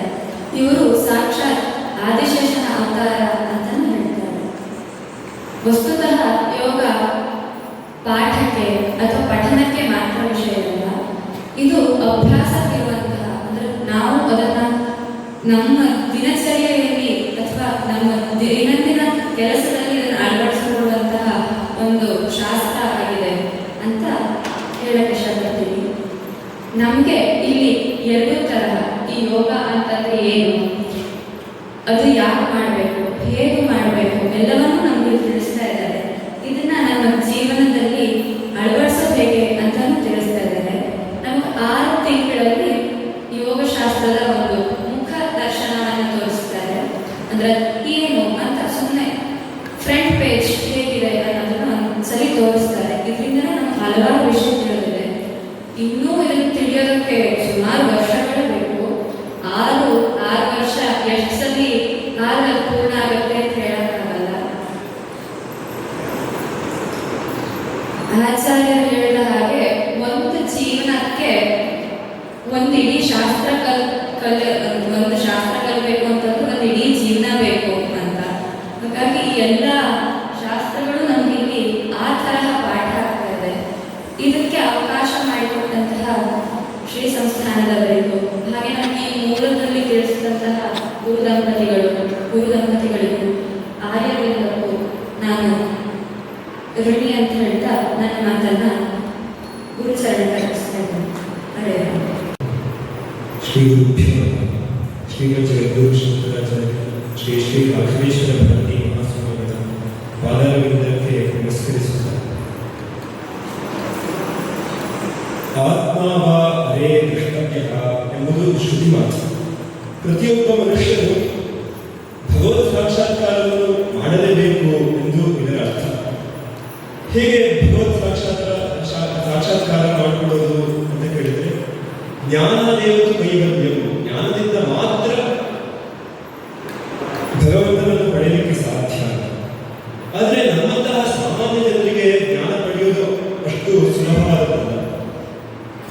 ಆದ್ದರಿಂದ ಭಗವಂತನೇ ಹಲವಾರು ಬಾರಿ ಭೂಮಿಗೆ ಇಳಿದು ಜ್ಞಾನವನ್ನು ಪಡೆಯುವ ಮಾರ್ಗಗಳನ್ನು ಕಲ್ಪಿಸಿಕೊಟ್ಟರು. ಹಾಗೆ ಕಪಿಲ ಮುನಿಯು ಸಾಂಖ್ಯ ದರ್ಶನವನ್ನು ನಮಗೆ ಕಲಿಸಿಕೊಟ್ಟರು. ಸಾಂಖ್ಯ ಎಂದರೆ ಸಮ್ಯಕ್ಷಾತಿ ಎಂದು, ಸರಿಯಾದ ತಿಳುವಳಿಕೆ. ಯಾವುದರ ಬಗ್ಗೆ ಅಂತ ಕೇಳಿದ್ರೆ, ಪ್ರಕೃತಿ ಪುರುಷರ ಸರಿಯಾದ ತಿಳುವಳಿಕೆ ಎಂದು. ಈ ಶಾಸ್ತ್ರದಲ್ಲಿ ಮುಖ್ಯವಾಗಿ ಹೇಳ್ತಾರೆ ಸೃಷ್ಟಿಯ ವಿಸ್ತಾರ ಹೇಗಾಯಿತು ಅಂತ ಕೇಳಿದ್ರೆ, ಪ್ರಕೃತೆ ಮಹಾಸ್ತೋ ಅಹಂಕಾರ ತಸ್ಮಾತ್ ಗುಣಶ್ಚ ಷೋಡಶಃ ತಸ್ಮಾದಪಿ ಷೋಡಶಃ ಪಂಚಭ್ಯ ಪಂಚಭೂತಾನಿ. ಸೃಷ್ಟಿಯ ಮೊದಲು ಪರಮಾತ್ಮನೊಬ್ಬನೇ ಇದ್ದ, ಅವನೇ ಎರಡಾಗಿ ಪ್ರಕೃತಿ ಪುರುಷ ಎಂದಾದ. ಪ್ರಕೃತಿಯಿಂದ ಮಹತ್ತತ್ವ ಎಂದರೆ ಬುದ್ಧಿ, ಬುದ್ಧಿಯಿಂದ ಅಹಂಕಾರ, ಅಹಂಕಾರದಿಂದ ಪಂಚತನ್ಮಾತ್ರಗಳು, ಪಂಚತನ್ಮಾತ್ರಗಳಿಂದ ಏಕಾದಶ ಇಂದ್ರಿಯಗಳು ಎಂದರೆ ಮನಸ್ಸು, ಪಂಚಜ್ಞಾನೇಂದ್ರಿಯ, ಪಂಚಕರ್ಮೇಂದ್ರಿಯಗಳು. ಅದೇ ಪಂಚತನ್ಮಾತ್ರಗಳಿಂದ ಪಂಚಭೂತಗಳು ಉತ್ಪತ್ತಿಯಾದವು. ಇನ್ನು ಈ ಸೃಷ್ಟವಾದ ವಸ್ತುಗಳಲ್ಲಿ ಯಾವುದು ಸಾಮಾನ್ಯವಾಗಿರುತ್ತದೆ ಅಂತ ಹೇಳ್ತಾರೆ, ತ್ರಿಗುಣ ಅವಿವೇಕಿ ವಿಷಯ ಸಾಮಾನ್ಯ ಮಚೇತನ ಪ್ರಸದಧರ್ಮಿ ಎಂದು. ಇದರಿಂದ ಏನು ತಿಳಿಬಹುದು ಅಂತ ಕೇಳಿದ್ರೆ, ಪ್ರತಿಯೊಂದು ಪದಾರ್ಥವು ತ್ರಿಗುಣ ಎಂದರೆ ಸತ್ವ, ರಜಸ್ ಮತ್ತು ತಮಸ್ಸಿಂದ ಆಗಿರುವುದು ಅಂತ. ಇದು ಸಾಂಖ್ಯದಲ್ಲಿ ಹೇಳಿರುವ ಸೃಷ್ಟಿಯ ವಿಸ್ತಾರ. ಈ ಸೃಷ್ಟಿಯ ವಿಸ್ತಾರವನ್ನು ಸೈನ್ಸ್ ಒಪ್ಪುವುದಿಲ್ಲ ಅಂತ ಸುಮಾರು ಜನ ಹೇಳ್ತಾರೆ. ಆದರೆ ಅದು ಸತ್ಯ ಅಲ್ಲ. ಯಾಕೆಂದ್ರೆ ಸೈನ್ಸ್ನಲ್ಲಿ ಹೇಳಿರೋದು ಮತ್ತು ಸಾಂಖ್ಯದಲ್ಲಿ ಹೇಳ್ತಾ ಇರೋದು ಎರಡೂ ಒಂದೇ. ಆದರೆ ಸೈನ್ಸ್ ಹೇಳುವುದು ಭೌತಿಕವಾದ ವಿಷಯ, ಸಾಂಖ್ಯ ಹೇಳುವುದು ಸೂಕ್ಷ್ಮವಾದ ವಿಷಯ. ಹೇಗೆ ಅಂತ ಹೇಳಿದ್ರೆ, ಸೈನ್ಸ್ ಹೇಳ್ತಾರೆ ಪ್ರತಿಯೊಂದು ಪದಾರ್ಥವು, ಭೂಮಿಯಲ್ಲಿರೋ ಪ್ರತಿಯೊಂದು ಪದಾರ್ಥವು ಆಟಮ್ಗಳಿಂದಾಗಿರೋದು, ಪರಮಾಣುವಿಂದಾಗಿರೋದು ಅಂತ. ಪರಮಾಣುವಲ್ಲಿ ಏನಿದೆ ಅಂತ ಹೇಳಿದ್ರೆ ಪ್ರೋಟಾನ್, ಎಲೆಕ್ಟ್ರಾನ್ ಮತ್ತು ನ್ಯೂಟ್ರಾನ್ ಅಂತ. ಇದನ್ನೇ ತ್ರಿಗುಣಗಳ ಭೌತಿಕವಾದ ಸ್ವರೂಪ ಅಂತ ಹೇಳ್ಬೋದು. ಯಾಕೆ ಅಂತ ಸುಮಾರು ಸಾಮ್ಯಗಳಿವೆ ಇದರಲ್ಲಿ. ಪ್ರೋಟಾನ್ ಆಟಮ್ನ ಮಧ್ಯದಲ್ಲಿರುತ್ತದೆ, ಸ್ಥಿರವಾಗಿರುತ್ತದೆ, ಮತ್ತೆ ಶಕ್ತಿಯನ್ನು ಹೊಂದಿರುತ್ತದೆ. ನ್ಯೂಟ್ರಾನ್ ಪ್ರೋಟಾನ್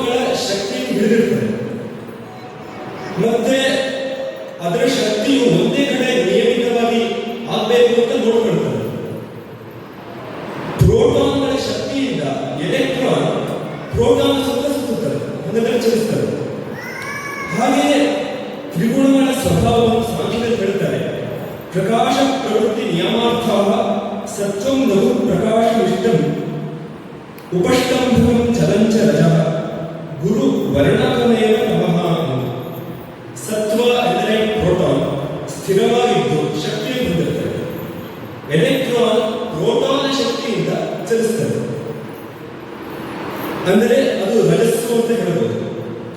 ಹಾಗೆಯೇ ನ್ಯೂಟ್ರಾನ್ ಪ್ರೋಟಾನ್ಗಳ ಶಕ್ತಿಯನ್ನು ಹಿಡಿದಿರುತ್ತದೆ, ಅಂದರೆ ನಿಯಮನ ಮಾಡ್ತದೆ.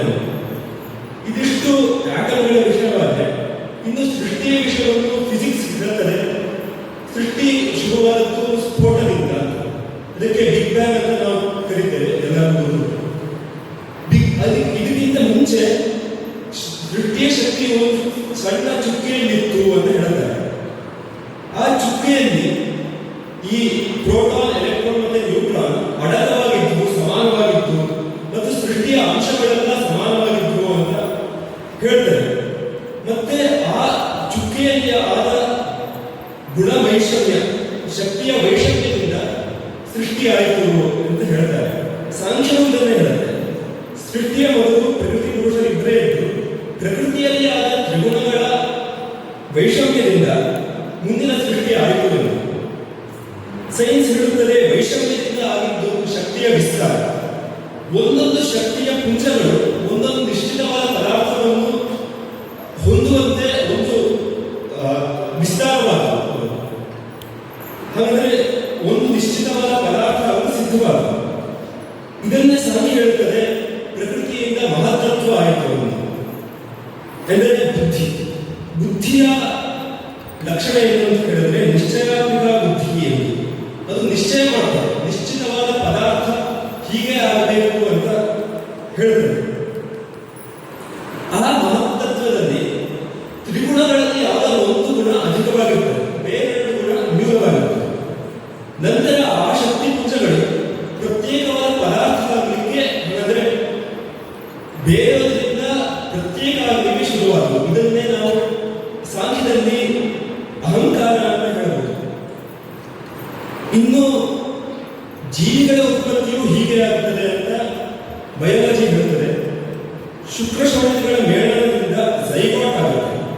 ಸೈನ್ಸ್ ಹೇಳುತ್ತೆ ಇದರಲ್ಲಿ ಆ ಝೈಗಾಟ್ನಲ್ಲಿ ಸೃಷ್ಟಿಯ ಅಂಶಗಳು ಅಡಕವಾಗಿರ್ತದೆ ಅಂತ. ಇದನ್ನ ಪ್ರಕೃತಿ ಅಂತ ಕರೀಬಹುದು.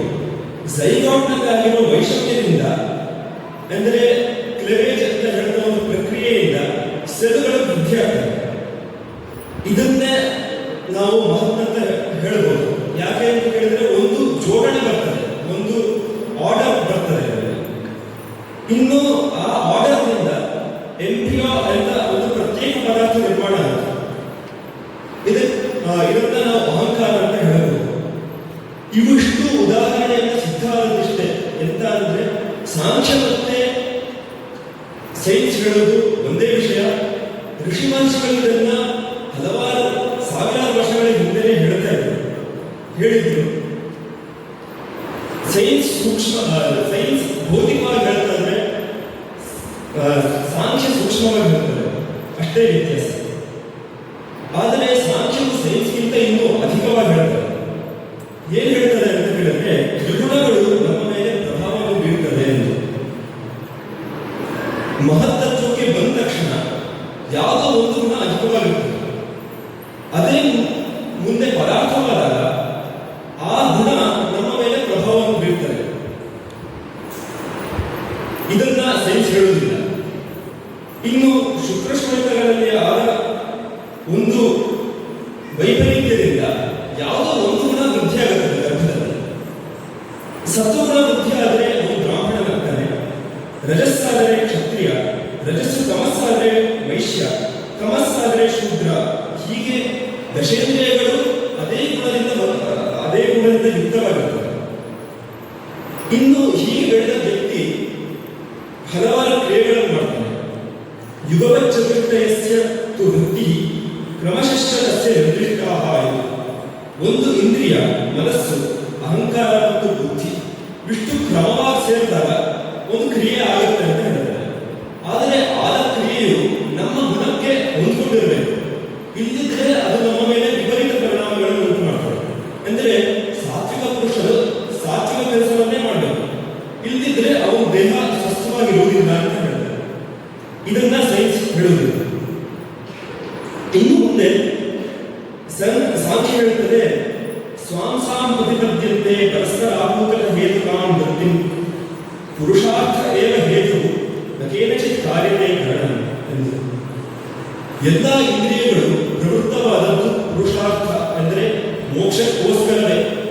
ಆದರೆ ಇಂದ್ರಿಯಗಳು ತಿಳ್ಕೊಳ್ತಾರೆ ಮೋಕ್ಷ ಈ ಭೌತಿಕವಾದ ಪದಾರ್ಥಗಳಿದೆ, ಅವುಗಳಲ್ಲಿದೆ.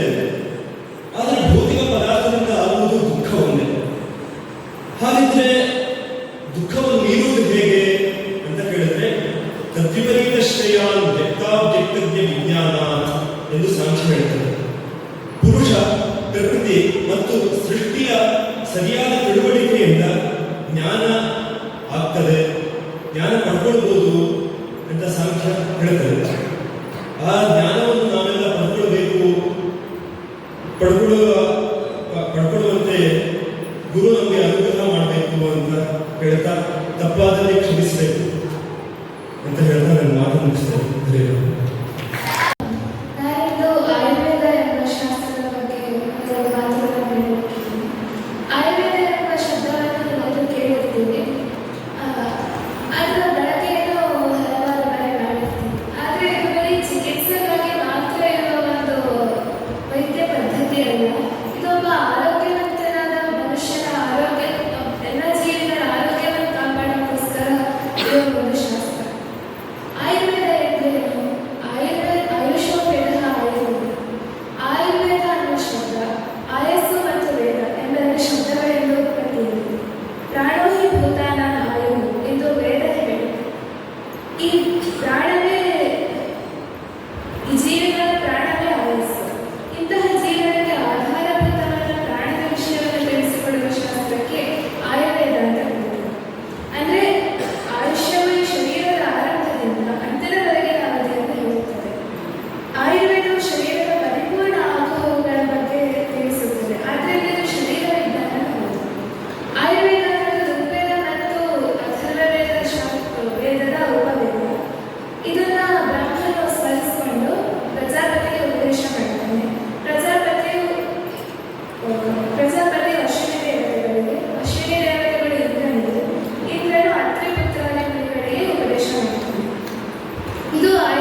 ವಿಜ್ಞಾನ ಪಠ್ಯಪುಸ್ತಕಗಳಲ್ಲಿ ಪೀಠಿಕೆ ಓದುತ್ತೀವಿ.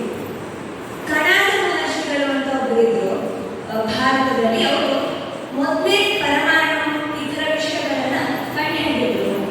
ನಾವು ಆಗ ಓದಿ ಸುಮ್ಮನೆ ಮಾಡ್ತಿರ್ತೀವಿ, ಅವಾಗ ಹೌದಾ ಅಂತ ಆಶ್ಚರ್ಯ. ಇವಾಗ ನಾನು ಹೇಳೋಕೆ ಹೊರಟಿರೋ ಶಾಸ್ತ್ರ ವೈಶೇಷಿಕ ದರ್ಶನ ಅಂತ, ಇದು ಕಣಾದ ಮಹರ್ಷಿಗಳಿಂದ ಪ್ರಣೀತವಾಗಿದೆ. ಇದರಲ್ಲಿ ಈಗ ಇದನ್ನ ದರ್ಶನಗಳಲ್ಲಿ ಯಾಕೆ ಸೇರಿಸಿದಾರಲ್ಲ ಅಂತಂದ್ರೆ, ದರ್ಶನ ಅಂದ್ರೆ ಋಷಿಗಳು ಬರೀ ಬುದ್ಧಿ ಮಾತ್ರದಲ್ಲ ಕಂಡುಕೊಂಡಿದ್ದಾರೆ. ದರ್ಶನ ಅಂದ್ರೆ ಯಾವುದೋ ಒಂದು ಸ್ಥಿತಿಯಲ್ಲಿ ಅದನ್ನ ಕಂಡುಕೊಂಡಿರೋದಾಗಿದೆ. ಭಾರತದ ಪ್ರತಿಯೊಂದು ಶಾಸ್ತ್ರದ ಮೂಲ ಉದ್ದೇಶ ಕೂಡ ಮೋಕ್ಷ ಆಗಿದೆ. ಅದೇ ರೀತಿಯಲ್ಲಿ ಕೂಡ ಈ ಶಾಸ್ತ್ರವನ್ನು ಹೊರಬೇಕು. ಮೊದಲನೇದಾಗಿ ಈಗ ಈ ವಿಜ್ಞಾನಕ್ಕೂ ಹಾಗೆ ವೈಶಿಷ್ಟ್ಯಕ್ಕೂ ಸುಮಾರು ಸಾಮ್ಯತೆಗಳಿವೆ. ನನ್ನ ಪಾಠದಲ್ಲಿ ಬಂದಿದ್ದು ಅಥವಾ ನಾವು ಗಮನಿಸಿದ ಹಾಗೆ ವಿಜ್ಞಾನಕ್ಕೂ ವೈಶಿಷ್ಟ್ಯಕ್ಕೂ ಇರುವ ಸಾಮ್ಯತೆಗಳನ್ನು ಕೆಲವೊಂದು ನಾನು ಪ್ರದರ್ಶನ ಮೂಲಕ ತೋರಿಸಬೇಕು ಅಂದ್ಕೊಂಡಿದ್ದೀನಿ. ಈ ವೈಶೇಷಿಕ ತರ್ಕಶಾಸ್ತ್ರ ಅಂತ ಇದನ್ನು ಹೇಳ್ತಾರೆ. ಮೂಲವಾಗಿ ಷಡ್ದರ್ಶನಗಳಲ್ಲಿ ಬಂದಾಗ ಗೌತಮ ಮಹರ್ಷಿಗಳಿಂದ ಪ್ರಣೀತವಾಗಿರುವಂತಹ ನ್ಯಾಯ ಹಾಗೆ ಕಣಾದ ಮಹರ್ಷಿಗಳಿಂದ ಪ್ರಣೀತವಾಗಿರುವಂತಹ ವೈಶೇಷಿಕ, ಇದೆರಡನ್ನೂ ಸೇರಿಸಿ ಇವಾಗ ನಾವು ತರ್ಕಶಾಸ್ತ್ರ ಅಂತ ಕಾಣ್ತೀವಿ.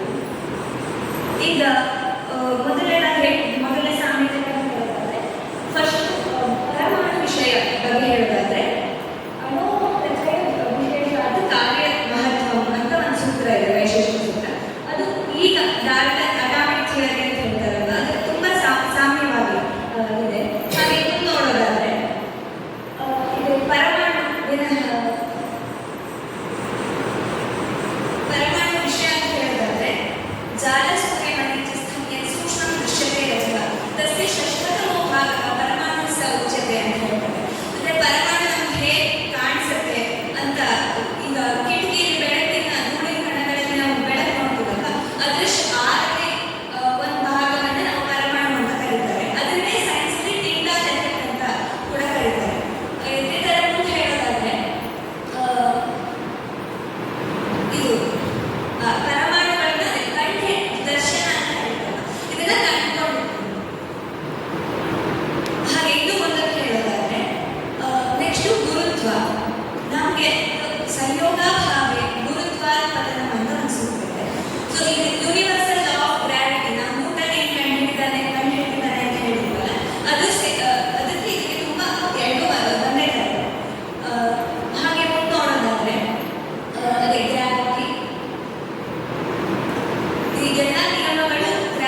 ಇದರಲ್ಲಿ ಮುಖ್ಯವಾಗಿ ಕರ್ಮಕಾಂಡವನ್ನು ಹೇಳಿದೆ.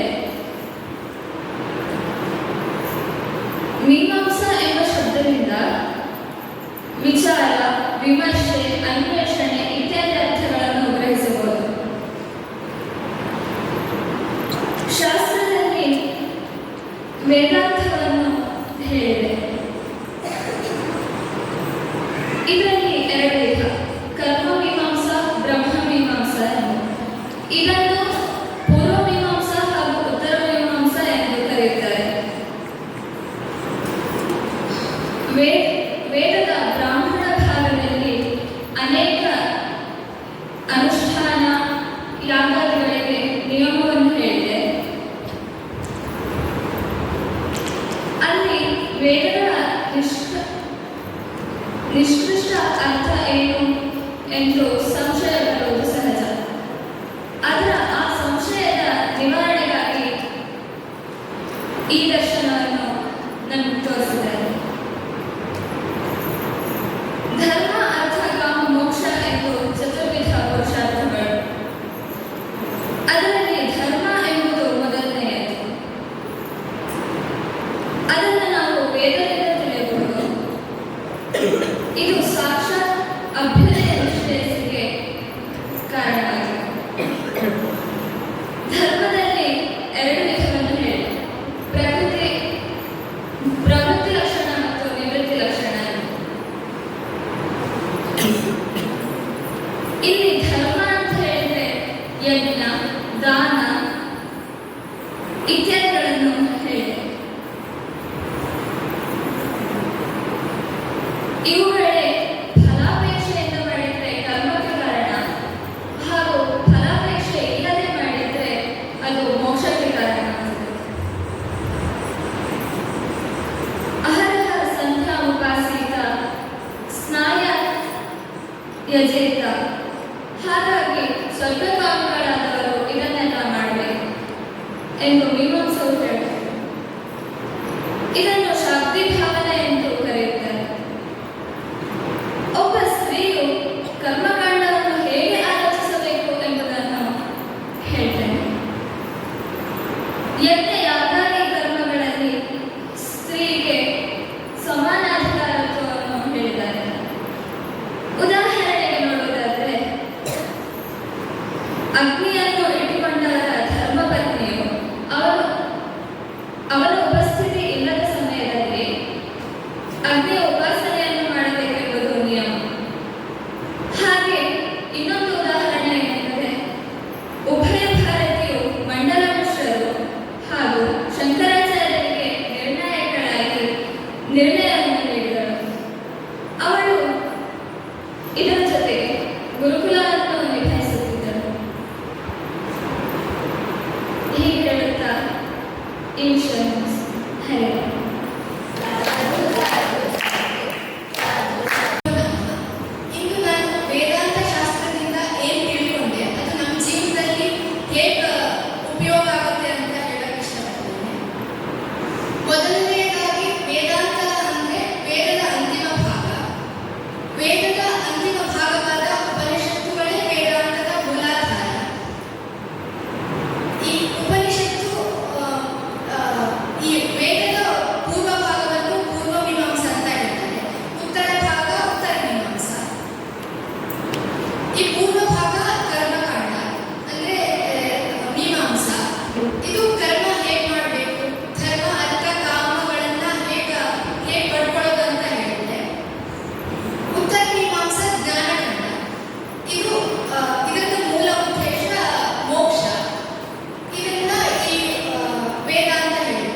ತನ್ನಂತೆ ತಾನು ಮಾಡ್ತಾನೆ. ಗುರು ಅಂದ್ರೆ ಗು ಶಬ್ದ ಅಂಧಕಾರ ಅಂತ, ಗು ಅಕ್ಷರ. ರು ಅಂದ್ರೆ ಅಂಧಕಾರ ಹೋಗುವುದೇ ಅಂಧ ಕತ್ತೆಯನ್ನು ತೆಗೆದು ಬೆಳಕಿಯನ್ನು ಕಾಣಿಸೋದೇ ಗುರು. ಆ ಗುರು ಸಿಕ್ಕರೆ ಈ ಮೋಕ್ಷವನ್ನು ಪಡಿಬಹುದು ಅಂತ ಹೇಳ್ತಾ ನನ್ನ ಶ್ರೀ ಗುರುಭ್ಯೋ ಶ್ರೀಮದ್ ಜಗದ್ಗುರು ಶಂಕರಾಚಾರ್ಯ ಶ್ರೀ ಶ್ರೀ ರಾಘವೇಶ್ವರ ಭಕ್ತಿನಾಥ ಸ್ವಾಮಿಗಳ ಪಾದಕಮಲಗಳಿಗೆ ಸಾಷ್ಟಾಂಗ ಪ್ರಣಾಮಗಳನ್ನು ಸಲ್ಲಿಸ್ತಾ ಇಲ್ಲಿ ಉಪಸ್ಥಿತರಿರುವಂತಹ ಎಲ್ಲ ಹಿರಿಯರಿಗೂ ನನ್ನ ನಮಸ್ಕಾರಗಳು. ಇಷ್ಟೊತ್ತು ತಾವೆಲ್ಲ ಕೇಳಿದ್ದೀರ ಶಾಸ್ತ್ರಗಳ ಒಂದು ಪ್ರವೇಶ ಕಾರ್ಯಾಗಾರ. ಮಕ್ಕಳು ಏನು ಅಭ್ಯಾಸ ಮಾಡಿದಾರೋ ಅದನ್ನು ಅವರು ಏನು ತಿಳ್ಕೊಂಡಿದ್ದಾರೋ, ಅವರಿಗೆ ಎಷ್ಟು ಸಾಮರ್ಥ್ಯ ಇದೆಯೋ ಅದಕ್ಕೆ ತಕ್ಕಂತೆ ಅವರು ಪ್ರಸ್ತುತಪಡಿಸಿದ್ದಾರೆ. ಮಕ್ಕಳಲ್ಲಿ ಸ್ವಲ್ಪ ತಪ್ಪಿರ್ಬೋದು ಅಥವಾ ಗುಣಾಂಶ ಇರ್ಬೋದು, ಅದೆರಡನ್ನೂ ಕೂಡ ನಾವು ಸಮಾನವಾಗಿ ಸ್ವೀಕರಿಸಬೇಕು. ಹಂಸಕ್ಷೇರ ನ್ಯಾಯ ಇರಬೇಕು. ಮಕ್ಕಳು ಮಾತ್ರ ತಪ್ಪು ಮಾಡೋದಲ್ಲ, ನಾವೆಲ್ಲರೂ ತಪ್ಪು ಮಾಡ್ತಾ ಇರ್ತೇವೆ. ಮಕ್ಕಳ ತಪ್ಪಿಗೆ ಕ್ಷಮೆ ಉಂಟು, ದೊಡ್ಡವರ ತಪ್ಪಿಗೆ ಕ್ಷಮೆ ಇಲ್ಲ. ಮಕ್ಕಳು ತಿಳಿತಾ ಇರುವುದರಿಂದ ತಪ್ಪು ಮಾಡೋದಕ್ಕೆ ಅವಕಾಶ ಉಂಟು, ನಾವು ಅದನ್ನು ತಿದ್ದೋದಕ್ಕೂ ಅವಕಾಶ ಉಂಟು. ಆದರೆ ದೊಡ್ಡವರು ತಪ್ಪು ಮಾಡಬಾರ್ದು, ತಪ್ಪು ಮಾಡದೇ ಇರೋದ್ರಲ್ಲಿ ವಿವೇಕವನ್ನು ಪಡ್ಕೊಂಡಿರ್ಬೇಕಾಗಿತ್ತು. ಆದರೂ ಕೂಡ ನಾವು ತಪ್ಪು ಮಾಡ್ತಾ ಇದ್ದೇವೆ ಅಂತಂದರೆ ಅದು ಕ್ಷಮೆಗೆ ಯೋಗ್ಯವಾದದ್ದಲ್ಲ. ಹಾಗಾಗಿ ಇವತ್ತು ಮಕ್ಕಳು ಎಷ್ಟೇ ತಪ್ಪು ಮಾಡಿದ್ರು ತುಂಬ ತಪ್ಪು ಕಡಿಮೆ ಆಗಿದೆ, ತುಂಬ ಚೆನ್ನಾಗಿ ಅದನ್ನು ಪ್ರಸ್ತುತಪಡಿಸಿದ್ದಾರೆ ಅಂತ ಹೇಳೋದಕ್ಕೆ ತುಂಬ ಸಂತೋಷ ಆಗುತ್ತೆ.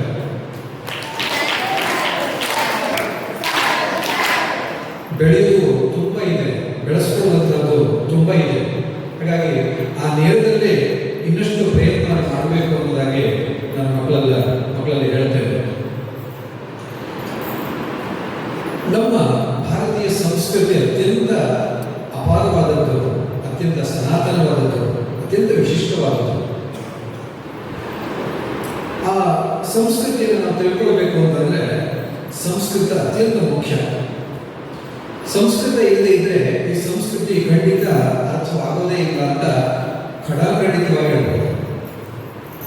ಈ ಸಂಸ್ಕೃತವನ್ನು ನಾವು ಸರಿಯಾಗಿ ತಿಳ್ಕೊಳ್ಬೇಕು ಅಂತಂದ್ರೆ ಆ ಸಂಸ್ಕೃತ ಭಾಷೆಯ ಒಂದಷ್ಟು ಪರಿಚಯ ನಮಗೆ ಬೇಕಲ್ವ. ಹಾಗಾಗಿ ಆ ಸಂಸ್ಕೃತ ಭಾಷೆ ಚೆನ್ನಾಗಿ ತಿಳಿಬೇಕು ಅಂತಂದ್ರೆ ಅದಕ್ಕೊಂದಷ್ಟು ಶಾಸ್ತ್ರಗಳಿವೆ. ಅದರಲ್ಲಿ ನೀವು ಮೊದಲನೇ ತಿಳ್ಕೊಂಡು ಕಾವ್ಯಶಾಸ್ತ್ರ, ಅಲಂಕಾರ ಶಾಸ್ತ್ರ, ಛಂದಸ್ಸು, ವ್ಯಾಕರಣ, ಹೀಗೆ ಇವೆಲ್ಲವೂ ಕೂಡ ಸಂಸ್ಕೃತ ಭಾಷೆ ಅಂದರೆ ಏನು, ಭಾಷೆಯಲ್ಲಿರುವಂತಹ ಒಂದು ಸೊಬಗೇನು, ಅದನ್ನು ಹೇಗೆ ಅರ್ಥ ಮಾಡ್ಕೋಬೇಕು ಅನ್ನೋದನ್ನ ತಿಳಿಸುತ್ತೆ.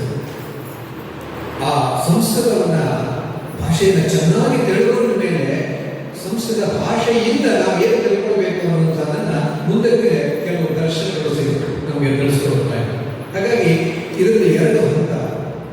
ಒಂದು ಸಂಸ್ಕೃತ ಭಾಷೆಯನ್ನು ತಿಳ್ಕೊಳ್ಳುವಂತಹದ್ದು, ಇನ್ನೊಂದು ಸಂಸ್ಕೃತ ಭಾಷೆಯಿಂದ ಸಂಸ್ಕೃತಿಯನ್ನು ತಿಳ್ಕೊಳ್ಳುವಂಥದ್ದು. ಹೀಗೆ ಎರಡು ಹಂತದಲ್ಲಿ ಇವತ್ತಿನ ಕಾರ್ಯಾಗಾರ ಸಂಸ್ಕೃತ ಮತ್ತು ಸಂಸ್ಕೃತಿ ಎನ್ನುವಂತಹ ಎರಡು ಹಂತದಲ್ಲಿ ಈ ಕಾರ್ಯಾಗಾರ ನಡೆದಿದೆ. ನಮ್ಮ ಮುಂದಿನ ಈ ಕಾರ್ಯಾಗಾರಗಳು ಇದೇ ರೀತಿಯಾಗಿ ಮಕ್ಕಳಿಂದಲೇ ಸಂಪನ್ನವಾಗಲಿಕ್ಕಿವೆ. ಹಾಗಾಗಿ ಇವತ್ತಿನ ಈ ಆರಂಭ ತುಂಬಾ ಚೆನ್ನಾಗಿದೆ ಎನ್ನುವುದನ್ನು ನಾನು ಹೇಳೋದಕ್ಕೆ ಇಷ್ಟಪಡ್ತೇನೆ, ಹೆಮ್ಮೆ ಆಗುತ್ತೆ. ಇದು ಶ್ರೀ ಸಂಸ್ಥಾನದವರ ಬಹಳ ವಿಶೇಷವಾಗಿರುವಂತಹ ಸಂಕಲ್ಪ.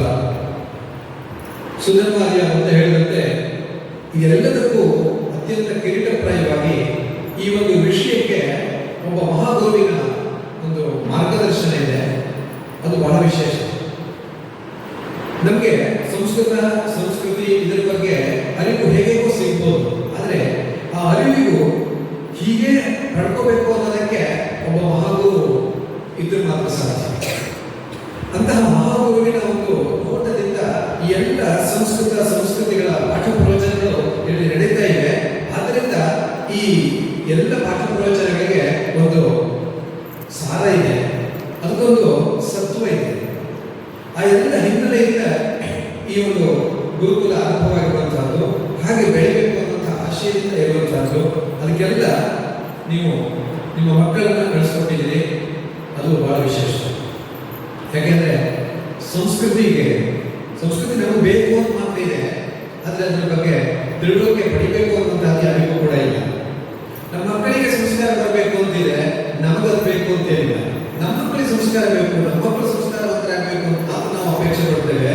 ಆದರೆ ನಾವು ಎಷ್ಟು ಸಂಸ್ಕೃತಿಗಳನ್ನ ಅಳವಡಿಸ್ಕೋಬೇಕು ಅನ್ನೋ ಬಗ್ಗೆ ನಮಗೆ ಅದು ಅರಿವಿಲ್ಲದೆ ಇರುವಂತಹ ಒಂದು ಸಂದರ್ಭ ಇವತ್ತಾಗಿದೆ. ಹಾಗಾಗಿ ಒಂದು ಆಶಾಭಾವನೆ ಅಂದ್ರೆ ನಮ್ಮ ಮಕ್ಕಳಾದ್ರೂ ಮುಂದಿನ ಪೀಳಿಗೆಯನ್ನು ಬೆಳೆಸಬೇಕು ಅಂತ ಒಂದು ಉದಾತ್ತವಾಗಿರುವಂತಹ ಆಶಾಭಾವನೆ ಇದೆಯಲ್ಲ, ಅದು ಬಹಳ ಒಳ್ಳೆಯದು, ಸ್ತುತ್ಯರ್ಹವಾಗಿರುವಂತಹ ವಿಷಯ. ಹಾಗಾಗಿ ಈ ಸಂದರ್ಭದಲ್ಲಿ ನಿಮ್ಮ ಮಕ್ಕಳನ್ನ ಇಲ್ಲಿ ಕಳಿಸಿ ಈ ರೀತಿಯಾಗಿ ನಡೆಸೋದಕ್ಕೆ ಬೇಕಾದಂತಹ ಒಂದು ವಾತಾವರಣವನ್ನು ನೀವು ಕಂಡಿದ್ದೀರಾ. ಹಾಗಾಗಿ ನಿಮಗೂ ಕೂಡ ಅನಂತ ಕೃತಜ್ಞತೆಗಳನ್ನ ಈ ಸಂದರ್ಭದಲ್ಲಿ ನಾನು ಸಲ್ಲಿಸ್ತಾ ಇದ್ದೇನೆ.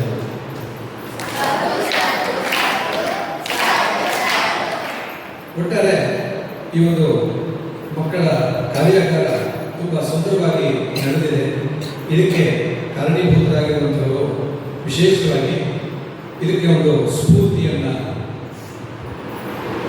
ಅಡ್ಮಿನಿಸ್ಟ್ರೇಟರ್ ಆಡಳಿತಾಧಿಕಾರಿಗಳಿಂದ ಶಕ್ತಿಯನ್ನು ಹಾಕುವಂಥವರು ಕೊಟ್ಟಂಥವರು, ಕೊಡ್ತಾ ಇರುವಂಥವರು ಶ್ರೀ ಸಂಸ್ಥಾನದವರು. ಅವರ ಎಲ್ಲ ರೀತಿಯಾಗಿರುವಂತಹ ಅನುಗ್ರಹ ಆಶೀರ್ವಾದವೇ ಈ ಎಲ್ಲದಕ್ಕೂ ಮುಖ್ಯವಾಗಿರುವಂತಹದ್ದು ಅನ್ನೋದಾಗಿ ನಾನು ಬಹಳ ವಿನಯಪೂರ್ವಕವಾಗಿ ಇಲ್ಲಿ ಹೇಳ್ಕೊಳ್ತಾ ಇದ್ದೇನೆ. ಅಷ್ಟೇ ಅಲ್ಲ, ಬರೀ ಅವರ ಸಂಕಲ್ಪ ಅಷ್ಟೇ ಅಲ್ಲ, ಅವರ ಜೊತೆಯಲ್ಲಿ ನಿಂತು ಕೆಲಸ ಮಾಡುವಂತಹ ಅನೇಕ ಕೈಗಳು ಇವೆ. ಅವರೆಲ್ಲರ ಸಹಕಾರದಿಂದ ಈ ಒಂದು ಗುರುಕುಲ ಹೇಗೆ ನಡ್ಕೊಂಡು ಬರ್ತಾ ಇದೆ. ಅದರಲ್ಲೂ ವಿಶೇಷವಾಗಿ ಇಲ್ಲಿ ಇರುವಂತಹ ಆರ್ಯರು ಅವರ ಪರಿಶ್ರಮ, 24 ಗಂಟೆ ಪರಿಶ್ರಮ, 365 ದಿವಸ ಪರಿಶ್ರಮ ಎಲ್ಲವನ್ನೂ ಬಿಟ್ಟು ಇಲ್ಲಿ ಈ ಗುರುಕುಲಕ್ಕಾಗಿ ಮಕ್ಕಳಿಗೋಸ್ಕರ ತಮ್ಮ ಜೀವನವನ್ನು ಮುಡುಪಾಗಿರುವಂತಹ ಒಂದು ವಿಶೇಷವಾಗಿರುವಂತಹ ಒಂದು ವಿಧಾನ. ಹಾಗಾಗಿ ಅವರೆಲ್ಲರಿಗೂ ಕೂಡ ಈ ಸಂದರ್ಭದಲ್ಲಿ ನಾನು ಕೃತಜ್ಞತೆಯನ್ನು ಸಲ್ಲಿಸ್ತಾ ಈ ಒಂದು ಕಾರ್ಯಕ್ರಮ ಇಲ್ಲಿಗೆ ಪರಿಸಮಾಪ್ತವಾಗುತ್ತೆ. ಇದರ ನಂತರದಲ್ಲಿ ಯಾರಾದರೂ ಪೋಷಕರು ತಮ್ಮ ಅಭಿಪ್ರಾಯವನ್ನು ಈ ನೇರದಲ್ಲಿ